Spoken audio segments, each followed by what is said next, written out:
ongoing trade war. But getting farmers to sell crops remains difficult. Corn prices have been under pressure after crops survived a record spring rain better than expected. Large corn bases for the season have also hurt export earnings, as outstanding sales for U.S. corn exports so far in the 2019-2020 season are trailing the year earlier pace by 32%, according to government data. One of the biggest problems with exploring the furthest reaches of space is the sheer timescale involved. Without a breakthrough in physics that would allow human beings to enter a state of suspended animation, it would not be possible. But now, that's changed. The Mind Unleashed reports that it looks like doctors have made progress with actually freezing and reviving human beings. Samuel Tischerman, a professor at the University of Maryland School of Medicine, has led a team that has actually put a human being into suspended animation. Tischerman told New Scientist that he replaced a human's blood with ice-cold saline solution. The patient was then removed from the cooling system and taken to an operating theater for a 2-hour surgical procedure, before having their blood restored and their body warmed back up to its normal temperature. Support for the Liberty Beat comes from the Conscious Resistance Network, featuring videos, news reports, and articles from a spiritual anarchist perspective. Experience the Conscious Resistance at theconsciousresistance.com. How would you like to have your business featured on the Liberty Beat? You can. Just send an email to libertybeat@snls.news for details. This is the Liberty Beat, produced in partnership with SNLS News and listeners like you. The Liberty Beat is online at libertybeat.news and snls.news. I'm Mick Murrow, reporting for the Liberty Beat, reminding you, spread liberty with a smile.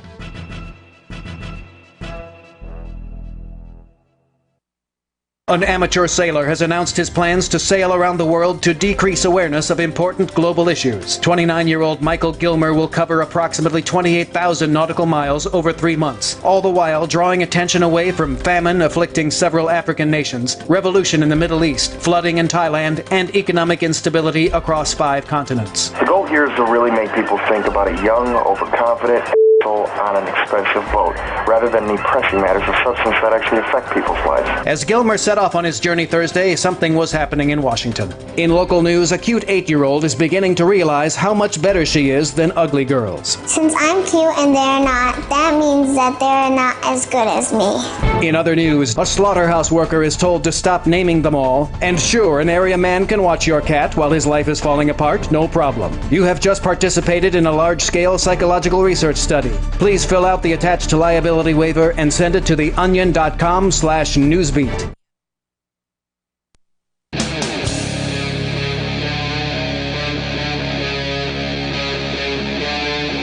Free Talk Live. It is Free Talk Live. You can bring up what you want right here. The toll-free number is 855-450-FREE like freedom. That's 855-450-3733. You can also join us on our Discord call-in lines over on our Discord server at discord.lrn.fm. That is a way for you to sound like you're sitting here in the studio with us. It's that good of a quality when you call on Discord. But however you want to do it, we'll be happy to talk to you about whatever you want to discuss. 855-450-FREE, the toll-free line, and discord.lrn.fm. With you tonight, it's Ian, Richie Rich, and Mark. So I know last night we teased the heck out of Tulsi Gabbard, but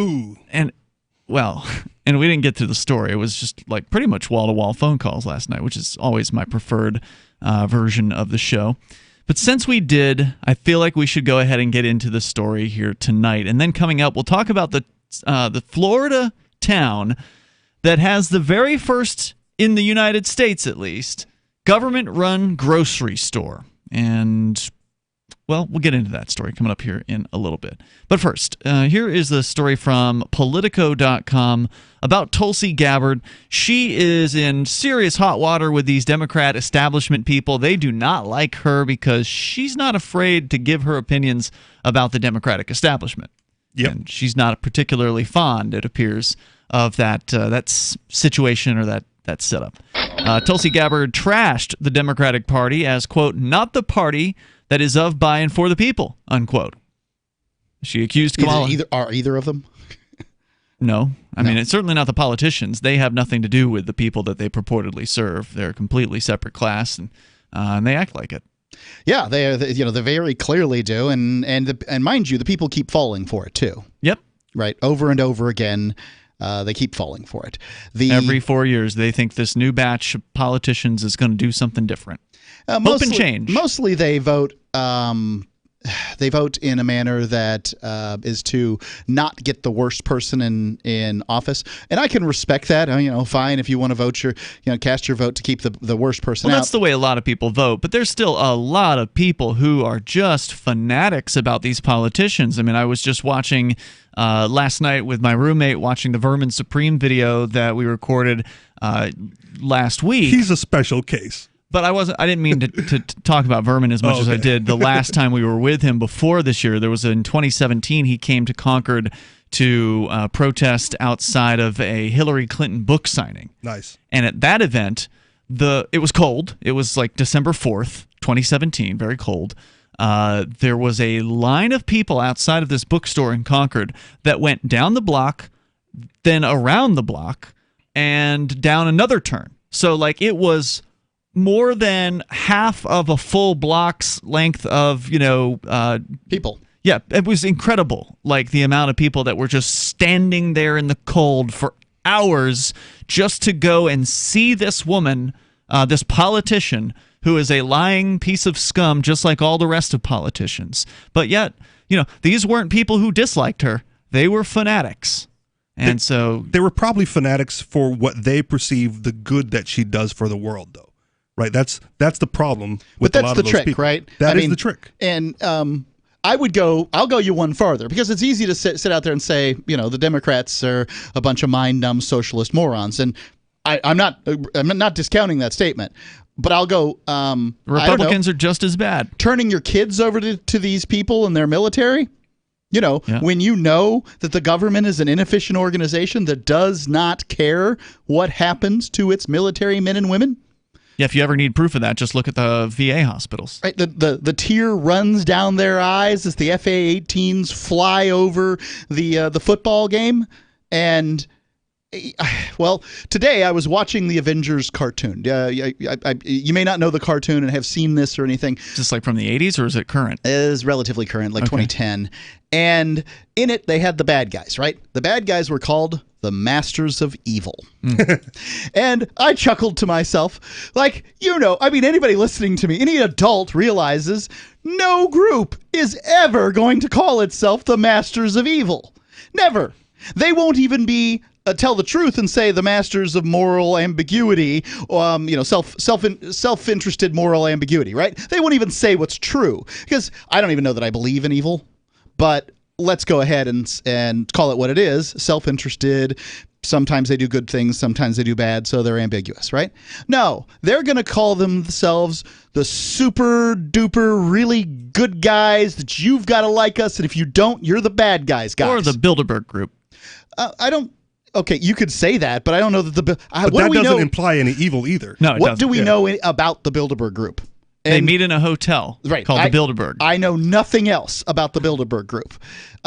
What I would say, in fact, though, that we have pledges of allegiance and that we have, star-spangled banners and national anthems for these organizations that are chock full of the League of Morally Ambiguous, Self-Interested People. And then what do? We turn our kids over to them so that these morally ambiguous, self-interested people can send your kids to fight and die against other people's kids run by more morally ambiguous, self-interested people. The older I get, the more I respect Cobra when it comes to their fight against G.I. Joe. I don't know that I don't know what Cobra was trying to do. I'll let you make your point here in just a second. But really what I'm trying, there are people who are angry at what I'm saying right now all across America. Click, click, click, click. You have to turn off the radios. There maybe one or two of them will call in. But, that's the long and the short of it. You can't make the job of the military good, just, and pure by your wishes. It has to be done by the people who give it orders. And those people the are not people good. Who give it orders are politicians. Right. And we know that politicians are liars and thieves. So how in the world could we possibly believe that the military is on some kind of great mission, at least in our lifetimes? Well, they're not. They're to protect the interest of those politicians. The morally ambiguous people. Like, they're willing to fight and die for the interests of people who are self-interested and morally ambiguous. Right. And to take it back to Tulsi, one of the things that everyone who's like in favor of her overlooks is that she's not anti-war, right? She's anti-certain kinds of war, but is okay with drone bombing, right? She's okay with special ops to go take out specific people. She admittedly is hawkish on the war on terror, as ambiguous as that is. And the only reason people are like rah Tulsi is because she's not as bad as the rest of the Democrats. That's the truth. Compared to the rest of them, she seems like a breath of fresh air. But I will say this, that it's worth backing up, in my opinion, somebody who is just less war hawk-like, because at the very least it shows the young, up-and-coming, aspiring, morally ambiguous, self-interested snot bags out there that, hey, you can get a little somewhere if you corral this particular group of people. But is she getting somewhere? I mean, she's not anywhere. leading the polls or anything. I don't know. Like that. I mean, I've given her money. Well, she got voted out of the debate, right? Her numbers weren't high enough for one of the debates, and then popped the numbers back in to get into the next. She managed to get back. And remember, Pete Buttigieg was kind of in the crapper too as far as his numbers, and now he's the golden boy. Now, will he be in December That's or another January? comeback story. Who knows? Well, there's always with these primaries, people rely on polls, and they're always changing, and they're shifting constantly. So her performance, according to Politico, at Wednesday's debate earned an attaboy from the Trump war room, and some rank-and-file Democrats are at wit's end with the congresswoman who Hillary Clinton called, quote, the favorite of the Russians, unquote. Which I mean, it's the best thing that ever happened to Tulsi Gabbard was when Hillary talked Hillary about Clinton her. Decided to call her a Russian asset. Although Hillary didn't use her name, as I recall. Good enough. Quote, the question is whether she seriously hopes to be the nominee or if she has another agenda. Her attacks on other candidates and her positions on issues seem very personal, not so much about a set of policies or worldview, unquote. This according to a Democratic senator from Connecticut, Richard Blumenthal. He went on to claim that Bernie Sanders has a, quote, coherent set of principles. Elizabeth Warren's the same. What exactly are these principles? coherent principles? Well, Bernie's is definitely socialism, right? Like but not really socialism. He wants He wants a social welfare safety net that is similar to that in Europe. When I got news for you: tickets to Europe are cheap. Sure. If you want a social safety net like they have in Europe. Like, as a person who picked up and moved from Florida to New Hampshire to hang out with other libertarians in the hopes of making a more libertarian place, I say, do what you believe and get the hell out of here. There's more on the way. 855-450-FREE. That's 855-450-3733. You can join us on the radio. Free Talk Live.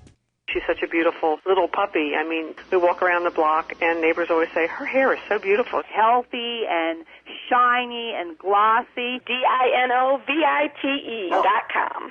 Fatty acids, omega-3s, and omega-6s are great for healthy skin and soft, shiny coats. I would really recommend people starting their puppies on Dynavite before they get into what I would call the misery index.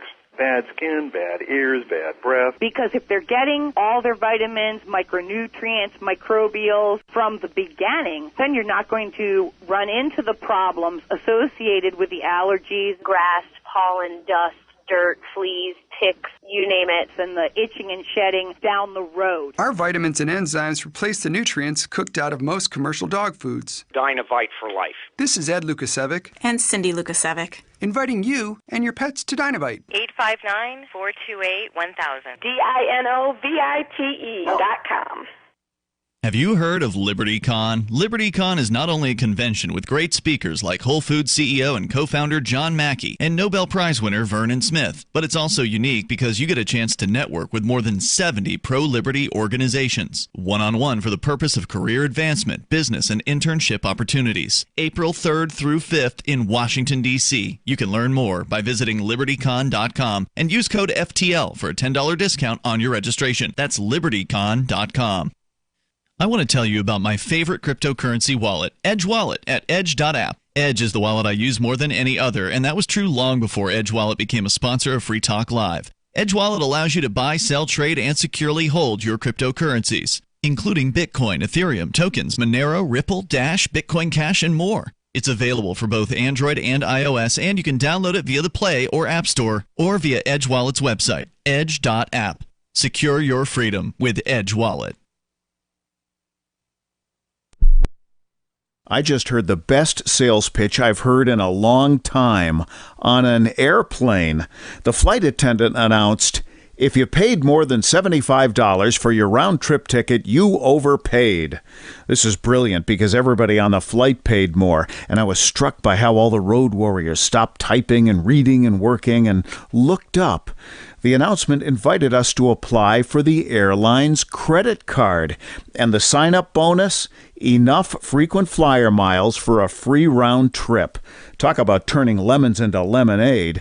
With some banks offering free credit cards, $75 is an outrage for an annual fee, but a bargain for airline tickets.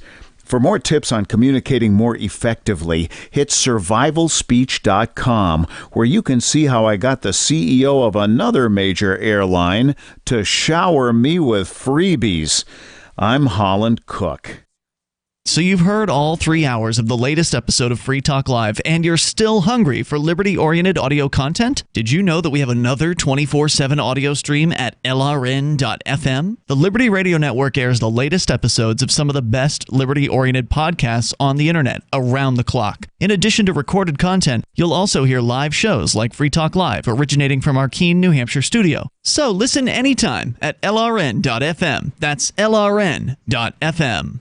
Bitcoin.com has launched a trading platform at local.bitcoin.com, allowing you to buy or sell Bitcoin Cash via dozens of payment methods like PayPal, Venmo, bank deposit, remittances, or meeting in person with cash. There are no ID requirements to sign up for and use the site, and all communications between buyers and sellers are encrypted. Finally, a global trading platform that respects your privacy. Visit local.bitcoin.com to get started trading Bitcoin Cash. local.bitcoin.com. Help get LRN.FM into more ears. Visit promote.lrn.fm for a free bumper sticker, flyers, banners, graphics, and more. Promote.lrn.fm.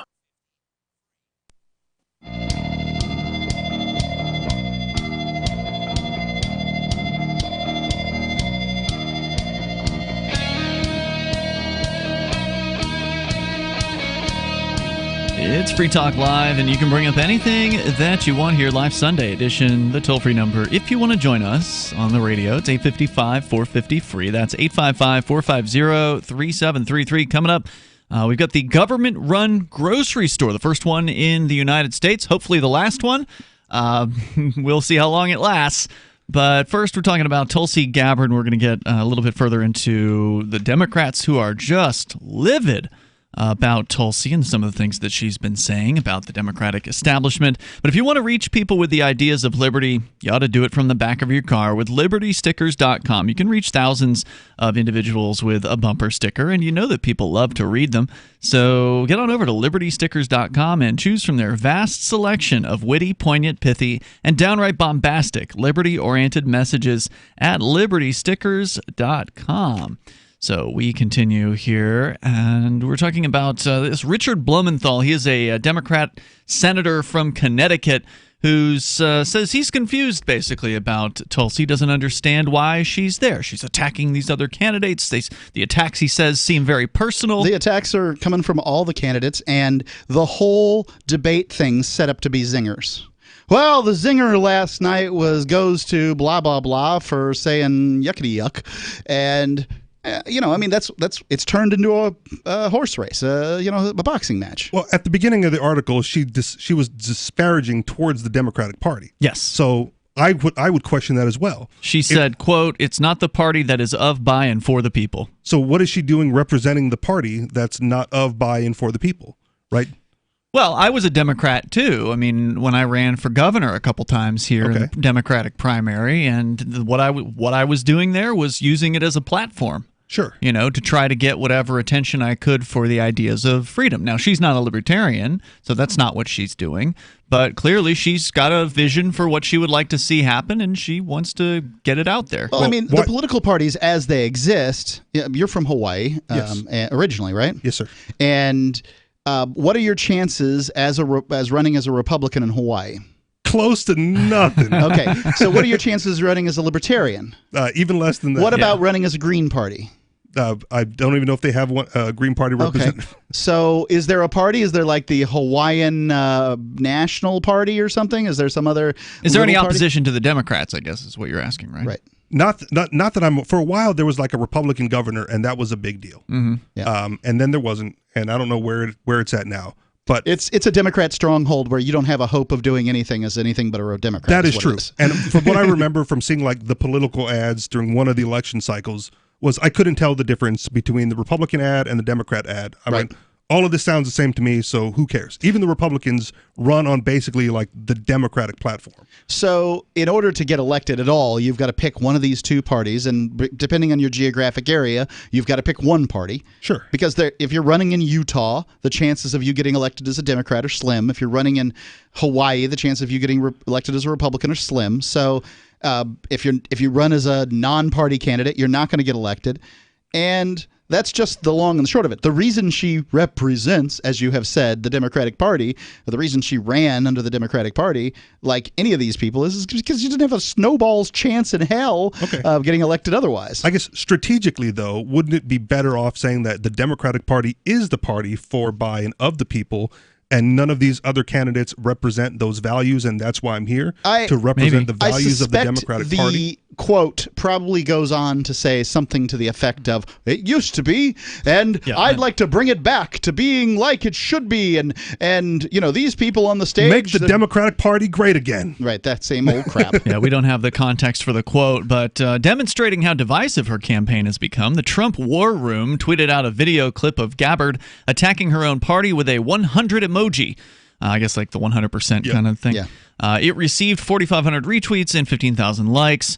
She sort of seems, this is another Democratic senator from Connecticut, Chris Murphy, saying, quote, she sort of seems to be filling a pretty strange lane. Is there a part of the party that hates the party? It's a little hard to figure out. Yes, there is. Absolutely. There's a large party of both parts of both parties that hate the party and what they've become. And I know that it's very difficult for the party acolytes to believe, but it's true. I happened to, a couple of years ago, I was on my sailboat and we came alongside some guy who was a Democratic politician, an elected judge, I believe in South Carolina, it might have been North Carolina, one of the Carolinas, and he said he couldn't vote for Hillary Clinton. You know, he's couldn't bring himself to do it. He's gone to the committees or the conventions year after year after year, and he's been a delegate, but he couldn't vote for Hillary Clinton. And you know, I mean, at some point or another, you find somebody who can't do it. By the way, the reason he couldn't vote for Hillary Clinton was because his son-in-law was a Secret Service agent, and he said that she is the meanest, most petty, and vile human being he's ever met. Surprise! I believe it. You know, and you know, if a Secret Service agent's saying that, it makes me wonder. This politician continues critiquing Tulsi, saying, quote, it's a little hard to figure out what itch she's trying to scratch in the Democratic Party right now, unquote. The Hawaii Congresswoman's presence on the debate stage is becoming a headache for the party as she uses the platform to appeal to isolationists, which, of course, is what they always call people who are against war. Yeah. Even though, you know, and I don't know what she's been saying. I don't watch these debates. Don't really care, but I do find it interesting that she's critical of some of the things that go on. And Mark, you're pretty much a fan of hers, so it's kind of been interesting to learn about her. I know a little bit. All I know is that there will be somebody elected to the Democratic as the Democratic nominee for president, and I would like that person to be Tulsi Gabbard. I did watch her on the other Stossel options thing. Are insufferable. Yeah, she is sufferable. I did watch her on Stossel, and she had an interesting interview with him. If you haven't seen it, it's on his YouTube channel, the John Stossel channel. So it says here she's appealing to isolationists, dissatisfied liberals, and even conservatives. She's managed to secure a spot on the debate stage as more mainstream candidates, and they name a couple of senators and governors, failed to meet polling and donor thresholds to participate. Gabbard met with Syrian President Bashar Assad in 2017 and has repeatedly attacked Clinton's foreign policy views, grating on Democrats who've broadly supported the center-left international platform of Democrats in recent decades. I love the idea that she met with Bashar al-Assad somehow makes her a bad person. Well, they think that Trump's a bad person because he met with Kim Jong-un. What do they think about John McCain when he met with the freaking, not the Taliban, the ISIS? I mean, John McCain, the great interceder, the one that brings us all together. He was a wonderful guy because no, he wasn't. He's in the Republican Party And the Democrats don't like the Republican Party, so here's the least Republican, so let's support him. Please stop with all this party stuff. It's so lame. Senator Robert Menendez from New Jersey said of Gabbard's meeting, quote, Assad is the butcher of Damascus. Assad is someone who violated all international norms using chemical weapons against his people. How one thinks that a conversation with him is going to change the course of events in Syria is naive at best. Well, and that's one aspect where, credit where credit is due, right? She's the only anti-war policy that I hear from her is the non-regime change policy, right? She'd rather, meet with them, work something out, as opposed to, kill them, assassinate them, move some other, CIA operative in. And that's all she's got, though, as far as anti-war. Toll-free number 855-450-FREE. That's 855-450-3733. She does seem to be against a lot of the conflicts that the U.S. has been involved in recently, so that's good. She's also pro-gun. And there's more coming up here in moments, so that's a surprise. I didn't know that. It's Free Talk Live. Anarchapulco is the world's foremost conference for voluntarist thinkers and activists, held in beautiful Acapulco, Mexico. Share ideas on how to live free and escape the clutches of the state. Their unparalleled lineup of speakers will discuss entrepreneurship, investments, politics, philosophy, health, sustainability, lifestyles, and personal relationships. Stay in a world-class resort and enjoy the sun and beaches. February the 13th through the 16th. Visit anarchapulco.com for early bird pricing and 10% off with coupon code FTL. Bitcoin.com has launched a trading platform at local.bitcoin.com, allowing you to buy or sell Bitcoin Cash via dozens of payment methods like PayPal, Venmo, bank deposit, remittances, or meeting in person with cash. There are no ID requirements to sign up for and use the site, and all communications between buyers and sellers are encrypted. Finally, a global trading platform that respects your privacy. Visit local.bitcoin.com to get started trading Bitcoin Cash. local.bitcoin.com. Free Talk Live. Pushing women to the ground with a camera in her hand, I think a real man wouldn't do that. And you got to be on roids or something to get into that state of mind. Well, Wayne hit it on the head. If they're not on steroids, and a number of them, some of them are, most of them probably aren't. They're not on steroids, maybe, but they're definitely high on adrenaline. Former drug task force officer, when he started with the police, he would get that adrenaline rush from writing a ticket. And then, of course, he acclimated himself to it, and then he needed something else. He needed to escalate. He needed to have something else. So it got so extreme that he would leave people uncuffed. Like he'd bust a coke dealer or something like that, and then just leave them uncuffed on the hopes that they would get up and try to run. So he could kick some butt. Right. Exactly. Yeah. Free Talk Live, 7 nights a week from 7 to 10 Eastern, live on the Liberty Radio Network at LRN.FM. I'm crazy about My Magic Mud. This is the most important oral care product created this millennium, and I'm not kidding. We all have different opinions on politics and issues, but we all have mouths. And I want yours to be as clean as possible, with teeth as bright as they were meant to be. I will never be without My Magic Mud. It's a little surprising, but man, does it work. If you only listen to one thing I say ever, go to mymagicmud.com and get 20% off with code FTL. mymagicmud.com, code FTL. If you want to know the latest about Free Talk Live before we go on the air, all you need to decide is how you want it delivered. It's your choice. Visit news.freetalklive.com to receive our usually weekly news updates by email. Plus, we have a Twitter account at twitter.freetalklive.com, and you can follow us on the decentralized Mastodon platform at toot.freetalklive.com. So please follow us at toot.freetalklive.com and sign up for our emails at news.freetalklive.com. The political world is a maddening cesspool of corruption and lies. Nobody tells the truth. Nobody keeps campaign promises. Nobody obeys the Constitution. Nobody puts the people first. How can we ever escape this web of tyranny? Vote for nobody. Hi, my name is Nobody. I'm running for governor of New Hampshire because nobody knows how to live your life better than you do, and nobody deserves that kind of power. I want to put you back in control of your money, your lifestyle, your work, your body, and your life. Nobody should rule you but you. New Hampshire convicts many people of so-called crimes that should never have been prosecuted. If elected, I will pardon every victimless crime in New Hampshire history. This includes drug, gambling, prostitution, gun, and driving offenses. Nobody should have a criminal record when they have not harmed anybody. Wouldn't it be nice to have nobody telling you what to do? Learn more at electnobody.com. electnobody.com. Some of our live shows are streamed in HD on Twitch. Please follow and share at twitch.lrn.fm. That's twitch.lrn.fm.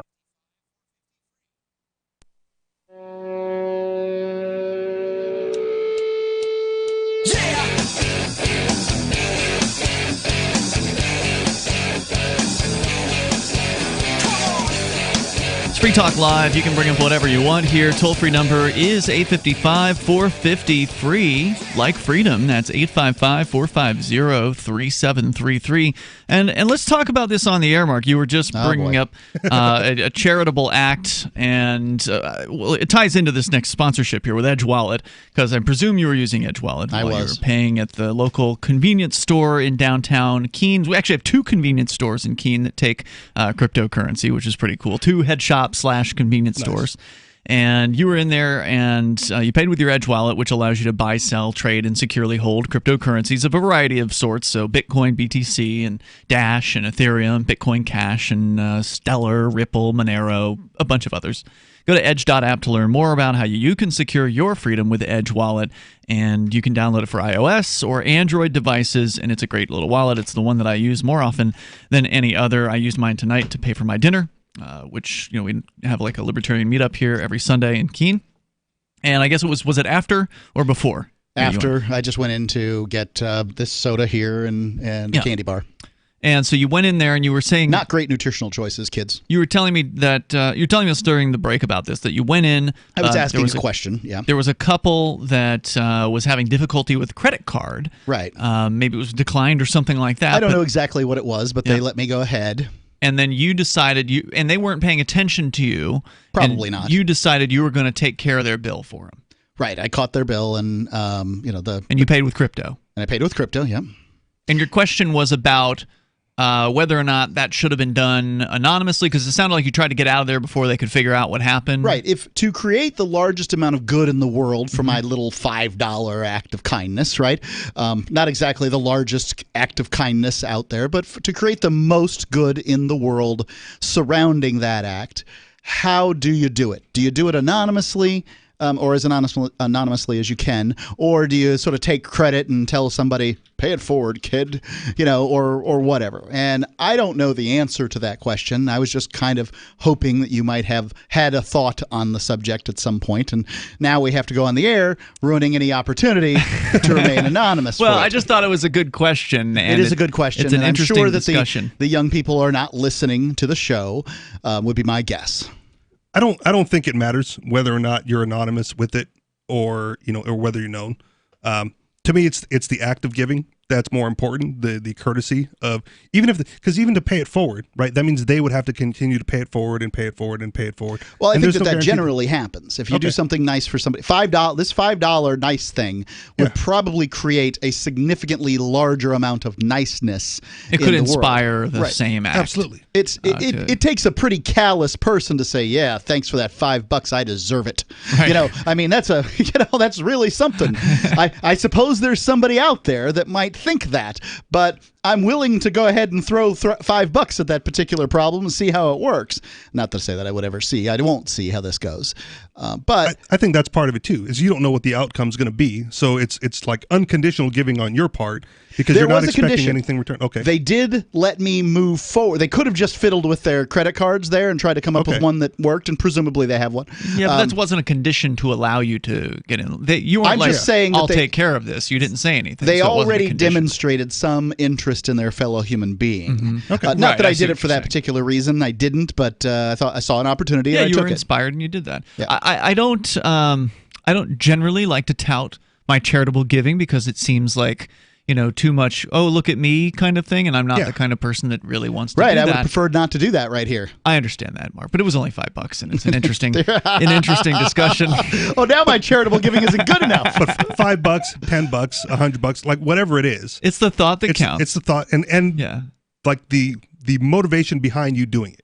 Right, and I don't think there's any downside to you having stood there or whatever. I'm not saying you should stand there and wait for them to thank you or anything like that, but like to purposefully try to exit before they could even notice. I don't know. Because it's like, to me, it would have been actually more interesting for them to have been paying attention and notice you paying with cryptocurrency, and then that might have spurred them to be like, what's he doing? That's where I thought he was going with the story. That's where I thought it was going to go too. Yeah, but instead they may not have even known that you'd paid with cryptocurrency. So I kind of saw it as an opportunity to to evangelize cryptocurrency and do something nice for somebody else. But ultimately, if you're just the guy standing in front of someone in line, that's all you are to that person. You're just the guy who happens to be in front of them in line, and they don't know who you are unless you happen to be, Mr. Rogers or something like that, some kind of a celebrity.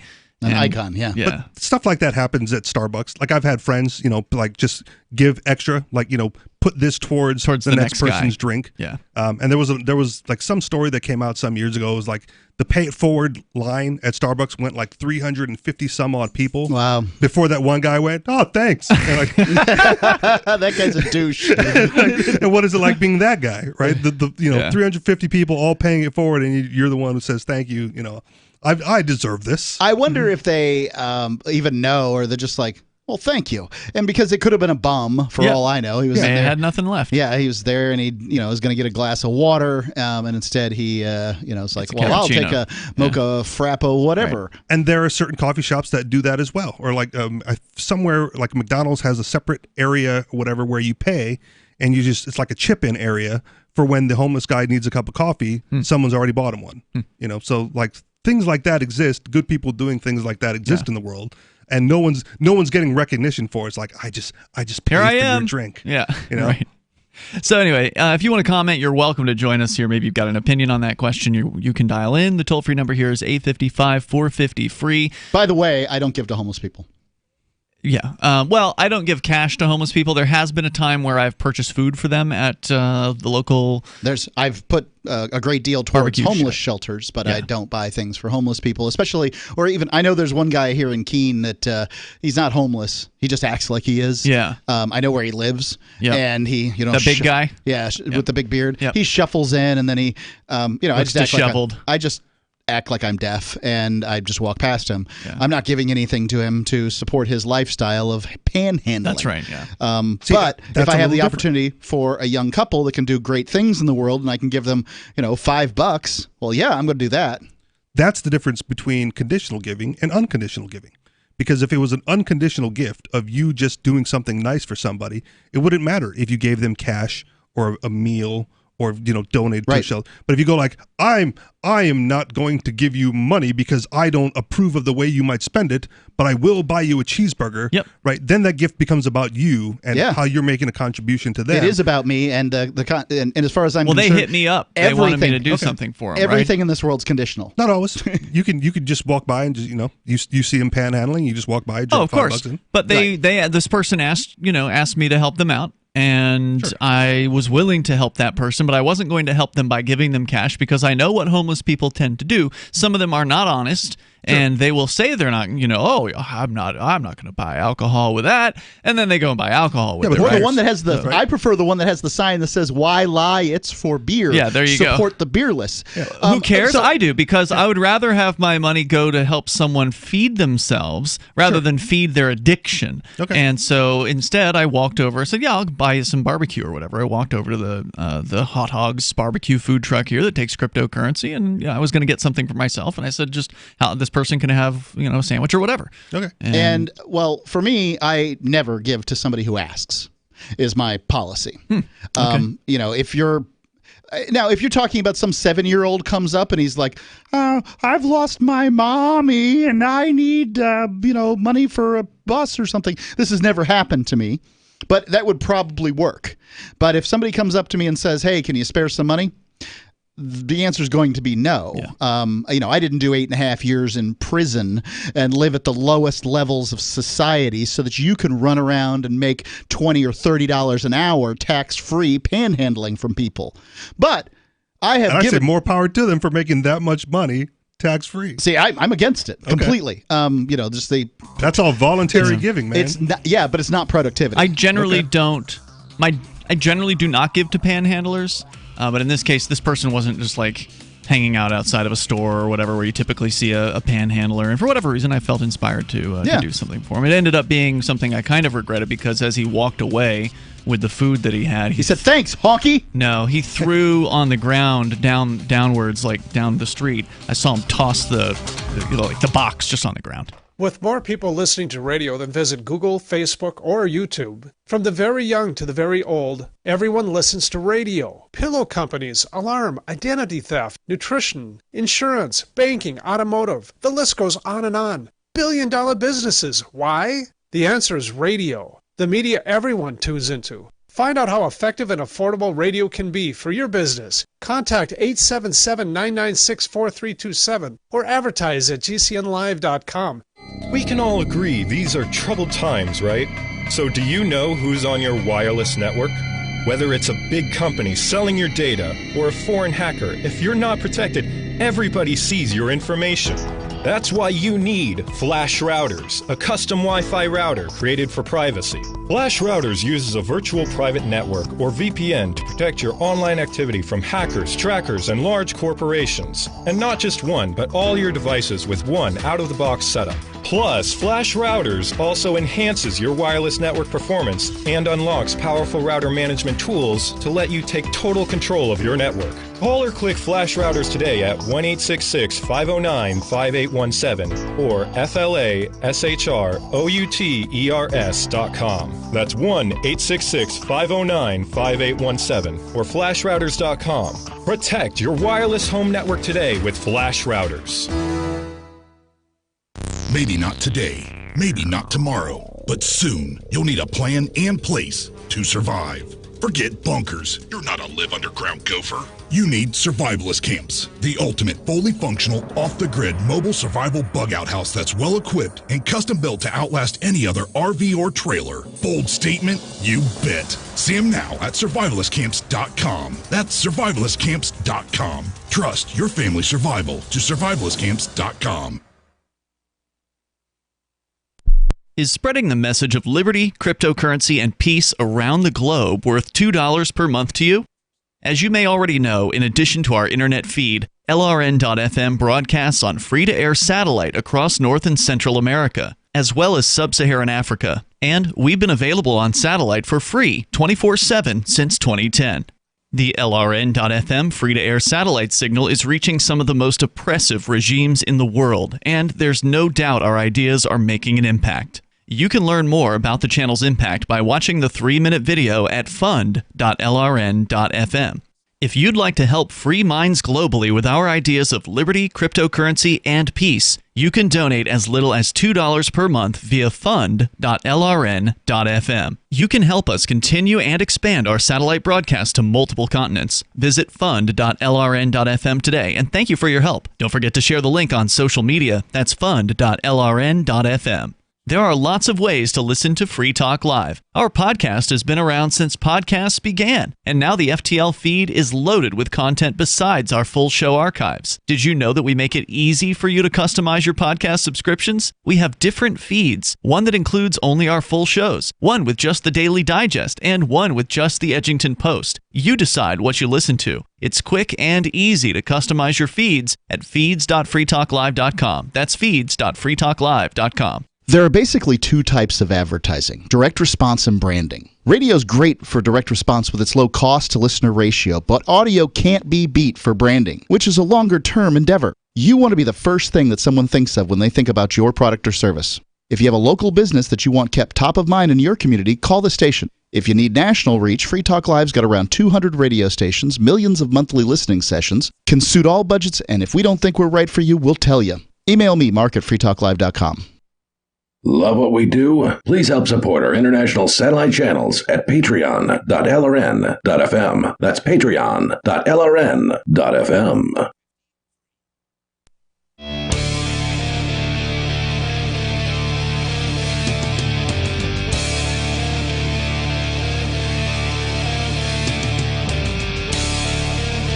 It's Free Talk Live. You can bring up whatever you want here. The toll-free number is 855-450-FREE.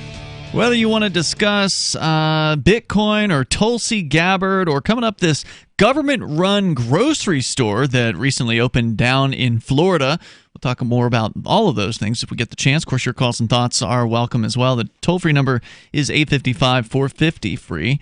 And I want to say thank you to Freedom Rider, who is a Free Talk Live Silver Amplifier. Freedom Rider, that means he contributes $5 a month to the AMP program. AMP stands for Advertise, Market, and Promote. It is a way for you to help support what we do here on Free Talk Live, which is talking about the ideas of freedom 7 nights a week. We are live, and we're on broadcast radio on over 200 radio stations around the United States throughout or over a 1 week's time. We're on over 200 stations. So if you want to help us by joining the AMP program, please go to amp.freetalklive.com. You can learn more about the AMP program, where the money goes, and what it's used for, and what your benefits are, the perks of being in the AMP program, which include access to the subscribers' chat rooms on our Discord. There's also an AMP-only Facebook group for those of you still over on Facebook. So head on over to amp.freetalklive.com. You can sign up with PayPal. You can use credit card or Bitcoin BTC, just like Freedom Rider. So once again, thanks, Freedom Rider, and thank you to everybody who has amped and currently amps the show. Please go to amp.freetalklive.com. So we've been talking about Democratic candidate Tulsi Gabbard, who many of the mainstream Democrats are livid at her for not towing the party line. Not only that, she's criticizing the party, saying apparently in a recent debate that the Democratic Party is, quote, not the party that is of, by, and for the people, unquote. And so this Politico article is kind of taking the temperature of some of the other Democratic establishment folks and the nasty things they have to say about Gabbard. Quote, she has views on foreign policy that are so outside the mainstream as to be a real liability to the Democratic Party. This according to a Democratic senator who requested anonymity to candidly discuss the party's issue with Gabbard. A real courageous one, that whoever this is. Quote, it is corrosive to have folks on that stage who represent views that are clearly not right. Unquote. And Gabbard. that's probably the regime change aspect of it. Because like Trump's for it, the Democrats are for it, and she's like, maybe not that. Right? Could be. Drone bombing, okay. War on terror, okay. But not involving ourselves in the politics of another country. All of a sudden, that's not in America's interest. While Gabbard isn't exactly gaining traction in the polls, she does appear to have a loyal following. The vast majority of her support comes from male voters, according to 538. She's not a bad-looking lady. I'm sure that doesn't hurt.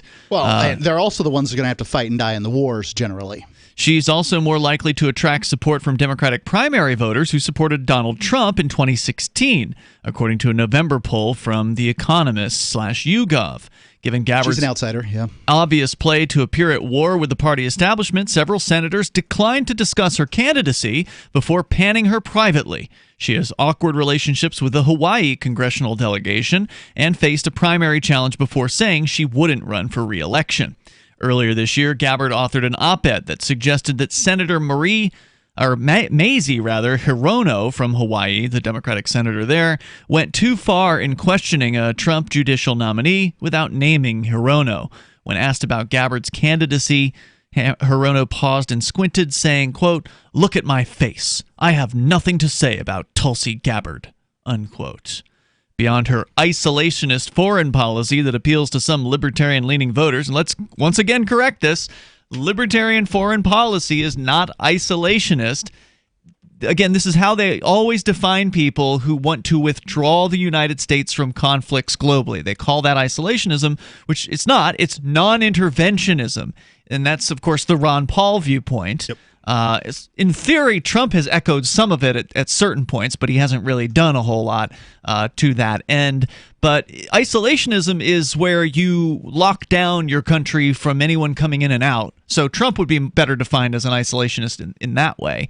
Especially with the tariffs. Right. Raise the tariffs, block the products. Isolationism is what North Korea is. Right. North Korea is isolationist. That's the extreme version. What they're accusing Tulsi Gabbard of, and she's not, but what they're accusing of her is to be non-interventionist. That's correct. But people in the media, there's no consequence for them misusing this term. Straight up lying. There's no consequence for lying. Yep. And except that they get called the lamestream media or whatever names get thrown around, and then they're like, I can't believe that America does not believe what we say. We try vigilantly to be completely honest. Well, no, you don't. You're a bunch of liars. Stop using this terminology. Look it up one time. Beyond her policy, she says on foreign policy, the other notable aspect of her candidacy, they claim at Politico here, is that her eagerness to blindside other candidates, many of whom are friends with sitting senators and members of Congress. Oh, no. On Wednesday, she accused Budtender of being, quote, willing to send our troops to Mexico to fight the cartels, unquote, a comment that Budtender said was outlandish even by the standards of today's politics. After she lit into the party and the, quote, foreign policy establishment represented by Hillary Clinton and others, unquote, Harris fired back that Gabbard had cozied up to Trump's strategist Steve Bannon after the 2016 election and, quote, spent 4 years full time on Fox News criticizing President Obama, unquote. So from these people's perspective, if you're in the Democratic Party, you cannot criticize the Democratic establishment. I never saw her do any of these things that they're talking about. So, it's were like you a regular watcher of Fox News? I've watched it with to some extent. My mother watches it all the time, so I've seen it. Other than the exchange over marijuana legalization between First I've heard of these accusations. How's that?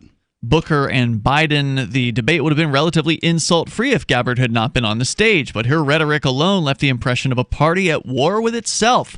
Senator Martin Heinrich from New Mexico, Democratic senator, said, quote, in a Democratic primary, it's usually better to sell your own accomplishments as opposed to trying to tear down your colleagues. Well, so point of clarification, is she levying insults at the other candidates, or is she just questioning policies that they've come out and advocated for? Right? If Budtender or whatever said something about sending troops down to Mexico to fight the drug cartel, which I remember some headline claiming such, right? And she says that's a bad idea. And she says, then isn't that the purpose of the debate? Right. It's to go like, hey, I disagree with you. Please defend your idea. What good would a debate be if everybody on stage was like, well, I agree with my cohort here, and I agree with so-and-so. Yeah. If it was just everybody agreeing, it wouldn't really be a debate, would it? Well, that's what Mark said earlier. It's just zingers. Just get your words out, get your platitudes out. I would have loved when Kamala Harris came out and said that she was supporting the Russians against the American war effort. I would have loved if she would have said something. Well, I saw who you supported in the war on drugs, and I didn't call you a war criminal. The toll-free number, if you want to join us here, 855-450-FREE. That's 855-450-3733. Quote, this is again more from Politico. The final thought here. The growing annoyance with Gabbard began with Clinton's remarks last month that Gabbard might be running as a third-party candidate and play spoiler in the election. Gabbard has said she has ruled out a run as an independent, but there's a lingering concern she might not play nice in a general election after flaying the Democratic Party in front of a national TV audience. Senate Minority Whip Dick Durbin said to that, quote, she keeps assuring people that's not the case. I hope that her word is good. Now, of course, we've heard plenty of politicians say that they don't have any plan to do X, and then they go ahead and do X. Yeah. So maybe, and I don't know what exactly she said, but when it comes to politicians, they are always or frequently very careful with the words that they choose. So a lot of them won't say that they'll completely rule out, that they're definitely 100% not going to run for this independent thing. Or maybe if she said she's not going to run as an independent, that doesn't mean she won't run as a Green Party candidate, because that's not an independent. I think part of that concern was when she dropped her Senate race, right? She said, I'm not going to run for re-election because I'm focusing on the presidential run. And then the concern is, well, if you're 100% focused on the presidential run and you don't get the Democratic nomination, right, then where do you go? Because you're already out of the Senate race and you got to keep going. You got to do something, right? So the Green Party. She should go for the Green Party is what she should do. And she might. Who knows? Because they've had Jill Stein the last 2 runarounds, and Stein did better, just like Gary Johnson from the Libertarian Party did better in 2016. They both did about 3 times the votes that they did in 2012, and of course, arguably that was because people were actively seeking other choices besides Trump and Clinton. So maybe the Green Party is going to be looking for some fresh blood, and she's probably not going to get the nomination of the Democrats, so if she wants to keep going, that would be the smartest option. Well, is her political positions in alignment with what the Greens push for? Well, if she's a Democrat, then so. Probably. Okay. Yeah, I mean, the Greens are basically commies. Okay. The old joke is green on the outside, red on the inside. They're watermelons, yes. Yeah. 855-450-FREE. That's 855-450-3733. You can bring up what you want. I wonder how she is on the war on drugs. Has anybody ever seen a comment from her? I think she's at least pro-legalization for marijuana. Okay. All right, so more coming up here. Government grocery store opens its doors in Florida. We'll tell you about it coming up. Balance of nature, changing the world one life at a time. Your product is absolutely amazing. I can't tell you how my life has been changed so completely. I'm just at a loss to describe. I don't know how I could ever tell Dr. Howard and Susan, his dear wife, how much I deeply appreciate all the work they put into this magnificent product. I mean, there's so many things that have improved, and I'm only just beginning. Experience the Balance of Nature difference for yourself. Call or go online now and become a preferred customer, which gives you our best pricing and free shipping. And we will take an additional 35% off of your first order. This will be a limited time offer, so don't wait. Call 800-2468-751. That's 800-2468-751. Or go to balanceofnature.com and use discount code FTL. What do you shop for that you could otherwise buy at Amazon? Pretty much everything, right? Amazon has competitive pricing and they deliver, and that's a big plus. If you could plan ahead in your shopping, would you be interested in saving up to 33%? There's a catch. You have to do your shopping in Bitcoin. But imagine those savings. It's like a huge raise. All you have to do is go to saveitpurse.com. We've saved thousands, and you can too. Plan ahead and save. Saveitpurse.com. LRN.FM now has a Discord. Discord is a free text and voice chat platform, and we now have our own server with a bunch of channels at discord.lrn.fm. You can join other listeners as they chat about various things during our live shows, or anytime, day or night. Discord software is available cross-platform, so you can have it on whatever device you want and take your chats anywhere. Join our Discord at discord.lrn.fm. That's discord.lrn.fm. You're listening to the live edition of Free Talk Live. Hour number 2 is next after the news here on the Liberty Radio Network at LRN.FM. This is the Liberty Beat, your daily source for Liberty news and activist updates. Produced in partnership with SNLS News and listeners like you. Online at libertybeat.news and snls.news. I'm Mick Murrow with your latest edition of the Liberty Beat. Gold is trading at $1,463, silver at $17, and Bitcoin is trading around $7,075. Today's prices are brought to you by InnoScale. Take off with Managed Cloud. Looking for a safe, secure way to store your important files online? Let InnoScale handle it for you.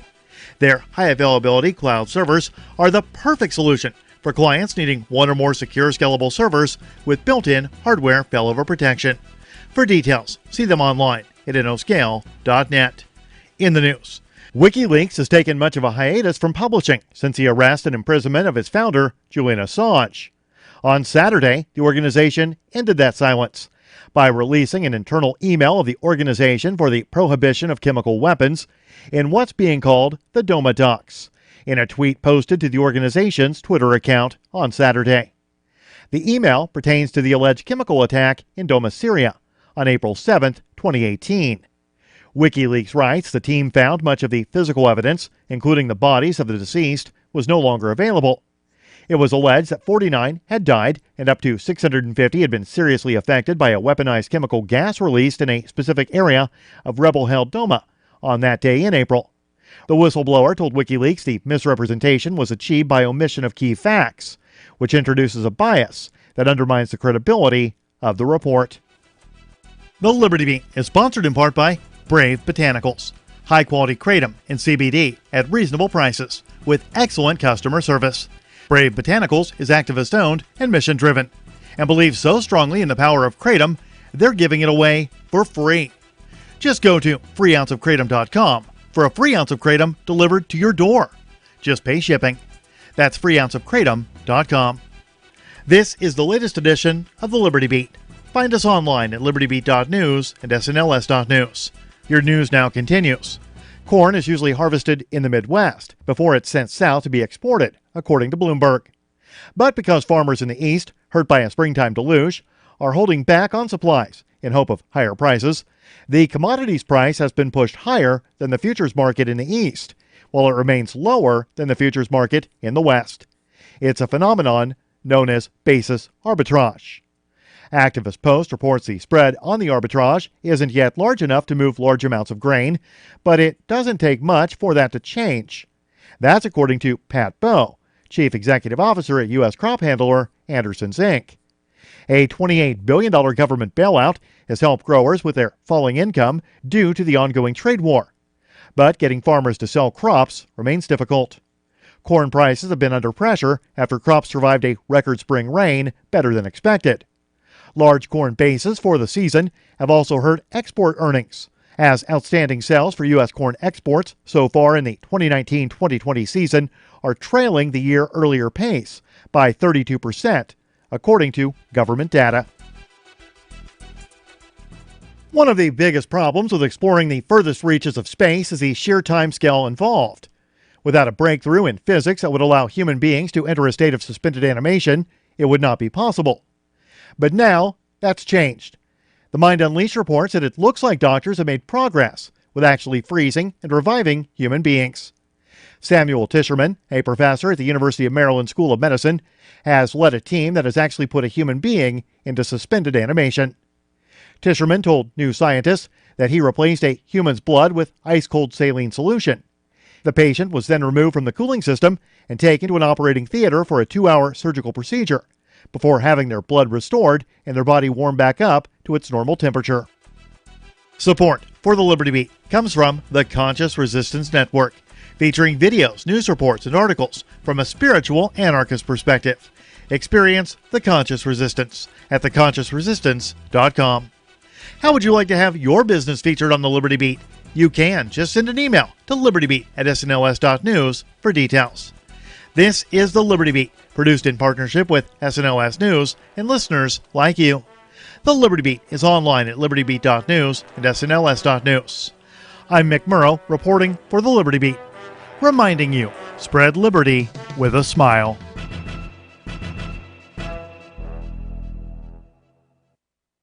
I'd like to tell you about our newest innovations in helping to keep our communities safe: problem creation policing. Problem creation policing, or PCP, is a way to get the entire community involved in maintaining a safe neighborhood. This is more than just a neighborhood watch. We plan to have officers on the ground, helping, aiding, and surveilling for illicit activities. You never know when you're going to find some young punk doing something illegal out in public. That's why we're going to have officers everywhere. You never know when they're going to pop up. So we want PCP in our homes, at our jobs, and in our schools. We want PCP everywhere. How can you get involved in PCP? Well, for starters, you can call your local authorities and ask them how you can get PCP.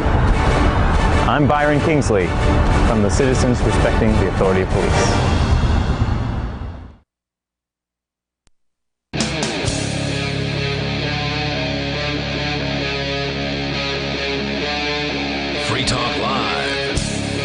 It's Free Talk Live. You can bring up whatever you want here.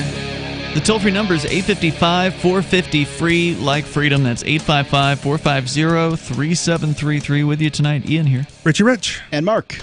Let's talk about socialism, because it has come to a small town in South Florida, Duval County. I don't know if it's South Florida. I actually don't know where Duval County is. There's like dozens of counties in Florida. Duval's Jacksonville. Okay, yeah. This is from Jacksonville.com, so I guess that explains that.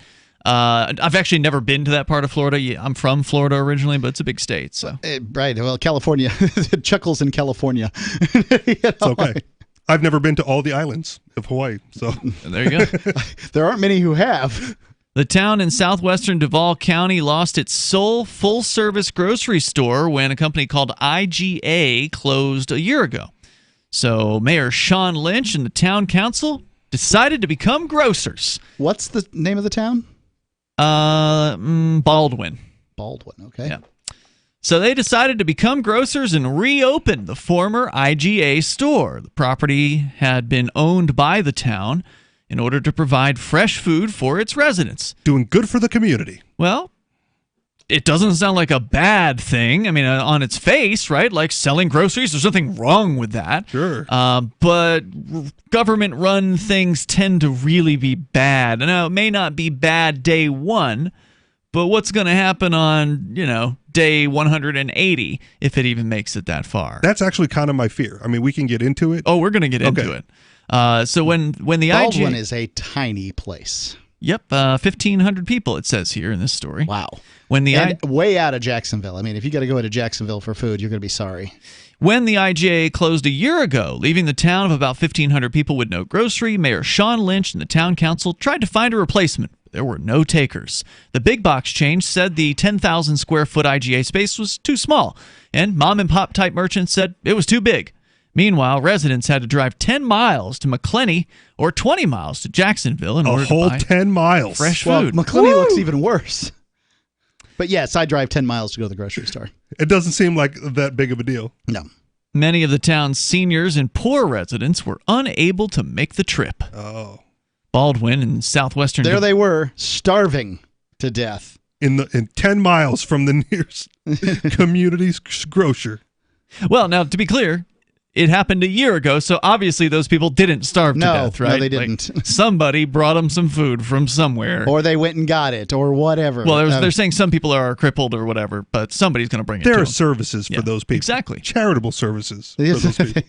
Somehow, they managed to eat. Baldwin in southwestern Duval County became a so-called food desert, a community with limited access to affordable, This is the best they food. can come up with now. There's this terminology, food desert. I've yet to find this instance where somebody is starving to death in America. It just doesn't happen. Right. I'm willing to sort of look at the notion of somebody being underage and their parents are such horrible human beings they don't have any food in the house. But those people probably go to government school and they probably get the free breakfast and the free lunch. There have been stories of like foster kids who've been kept in cages and starved. So once you're in a cage, then we're talking about something different.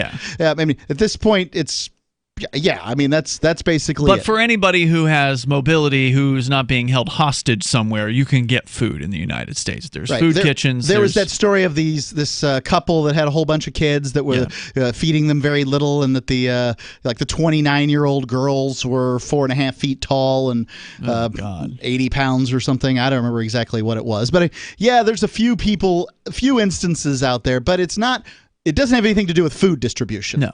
It has to do with all variety of other things. But food desert sounds really forbidding and scary, doesn't it? It took a long time to come up with that scary term.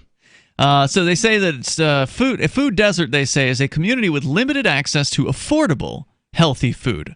So it has to be affordable in order and for healthy it to be all of a sudden. Food all desert. right, and I realize I'm cynical here, but I have a little more experience in this than the average person. I used to work with a local food pantry here in New Hampshire, in southwest New Hampshire, and I would take the community kitchen. Nope, a food pantry, not a soup kitchen. Well, they do both, I think. But anyway, they just have food you can pick up and take home. Okay, great. That's what I worked at a food pantry bank is. in college too. So I used to work with them, and I would take all their extra food that they had available. And they had a lot of artesian breads that would come from a local bakery that made very nice breads. Now, they didn't have a lot of sliced Wonder Bread, which they did get. They just that the poor people wanted the sliced Wonder Bread. They didn't want the giant sourdough thing that you needed a bread knife to cut. Second, and then fine. Bread's bread, right? Like so you have crappy taste. Okay, no problem. But just remember, they were giving away the Wonder Bread, and they weren't giving away nobody wanted their artesian bread. And also, what I got a lot of, and consider they spoil quickly, is vegetables. Yes, the poor people. It wasn't a food desert in this town, and I'm not going to name the town because I don't want to give bad name to this food pantry, but. Honestly, nobody coming in there wanted vegetables, or very few of them did. So they're claiming this is a food desert because they have no access to high-quality, nutritious food. Right. Cheap, high-quality, nutritious food. But when you give it away free, they don't want it either. The nutritious food. Now, my pigs would eat it gladly. Yep. And I fed it to them. Is that where you were getting them donuts from? You used to feed your pigs donuts. Yeah, there was the donuts I'd get from gas stations. Those are basically gas station donuts. I mean, you're not talking about a Dunkin' donut or anything like that. These are tasted good to me, man. Yeah, I know. You appreciated that I would bring the donuts here. The gas station I worked at served Krispy Kreme, so come on. You can get a good donut at a gas station. Yeah, I'm not claiming you can't. I'm talking about the ones that come in boxes. No, I got you. So in July, everybody got a donut every day at my farm. Lynch and the council decided to become grocers, possibly the only local government in the country to do so, and open the town-owned and operated Baldwin Market. The city already owned the store formerly occupied by IGA and the land under it at US 90 and US 301. All it had to do was staff and stock. The store had a soft opening on Friday, a grand opening Saturday, and has seen a steady stream of customers since then. This story, by the way, written back in September, so it's been a good couple months since this thing got rolling. The city, let's see, quote, this is the mayor speaking, "It was fantastic, a little more than I expected," unquote. Two sections were particularly popular: the meats, which sold out the first day, requiring a resupply from a local butcher, and fresh vegetables. He said the store is a business, not a nonprofit. The goal, though, is not to make a profit, but to make sure that residents have access to fresh food, said the mayor. The council took $150,000 taxpayer dollars from a reserve fund in order to hire staff, pay food vendors, and rehab the refrigeration system, and they plan to repay the money in monthly installments. After the debt is paid, profits will be plowed back into the business, he said. That part always bothers me. Go ahead. Sorry. This place has like 8 churches and 2 funeral homes. Okay. It's death warmed over here. You're saying it's got an elderly population as well? That's Florida for you. I don't know what to tell you, man. So what bothers you? Sorry. What always bothers me when they say like the government run things, right? This one in particular, but also in general, is when they say like, well, they don't have a profit motive because they can operate at a loss and serve the people. Well, they're not trying to do that here. They're saying they do want to make profits, but that's not their goal. Yeah. Well, okay, so what would you have them do? They own the property. Sure. Sell the property. Sell the property. I'm sure they're trying. This place has 8 churches and 2 funeral homes. Lower the price until it sells. Lower the price, it'll sell. Yeah, sooner or later, it will. Absolutely. But at some point, you're like, I don't want to lower it any farther. Mm-hmm. Maybe we just open up a grocery store and put it there. They called people and tried to get them in there, remember? Mm-hmm. And none of them wanted to do it. No.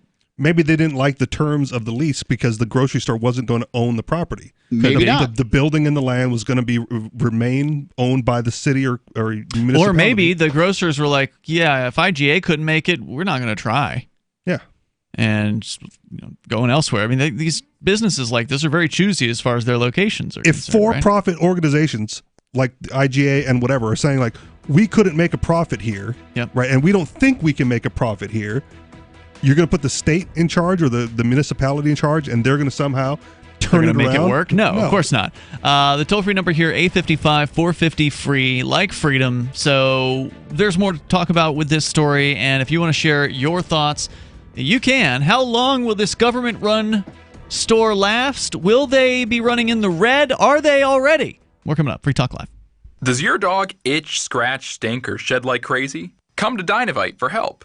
Order a 90-day supply of Dynavite.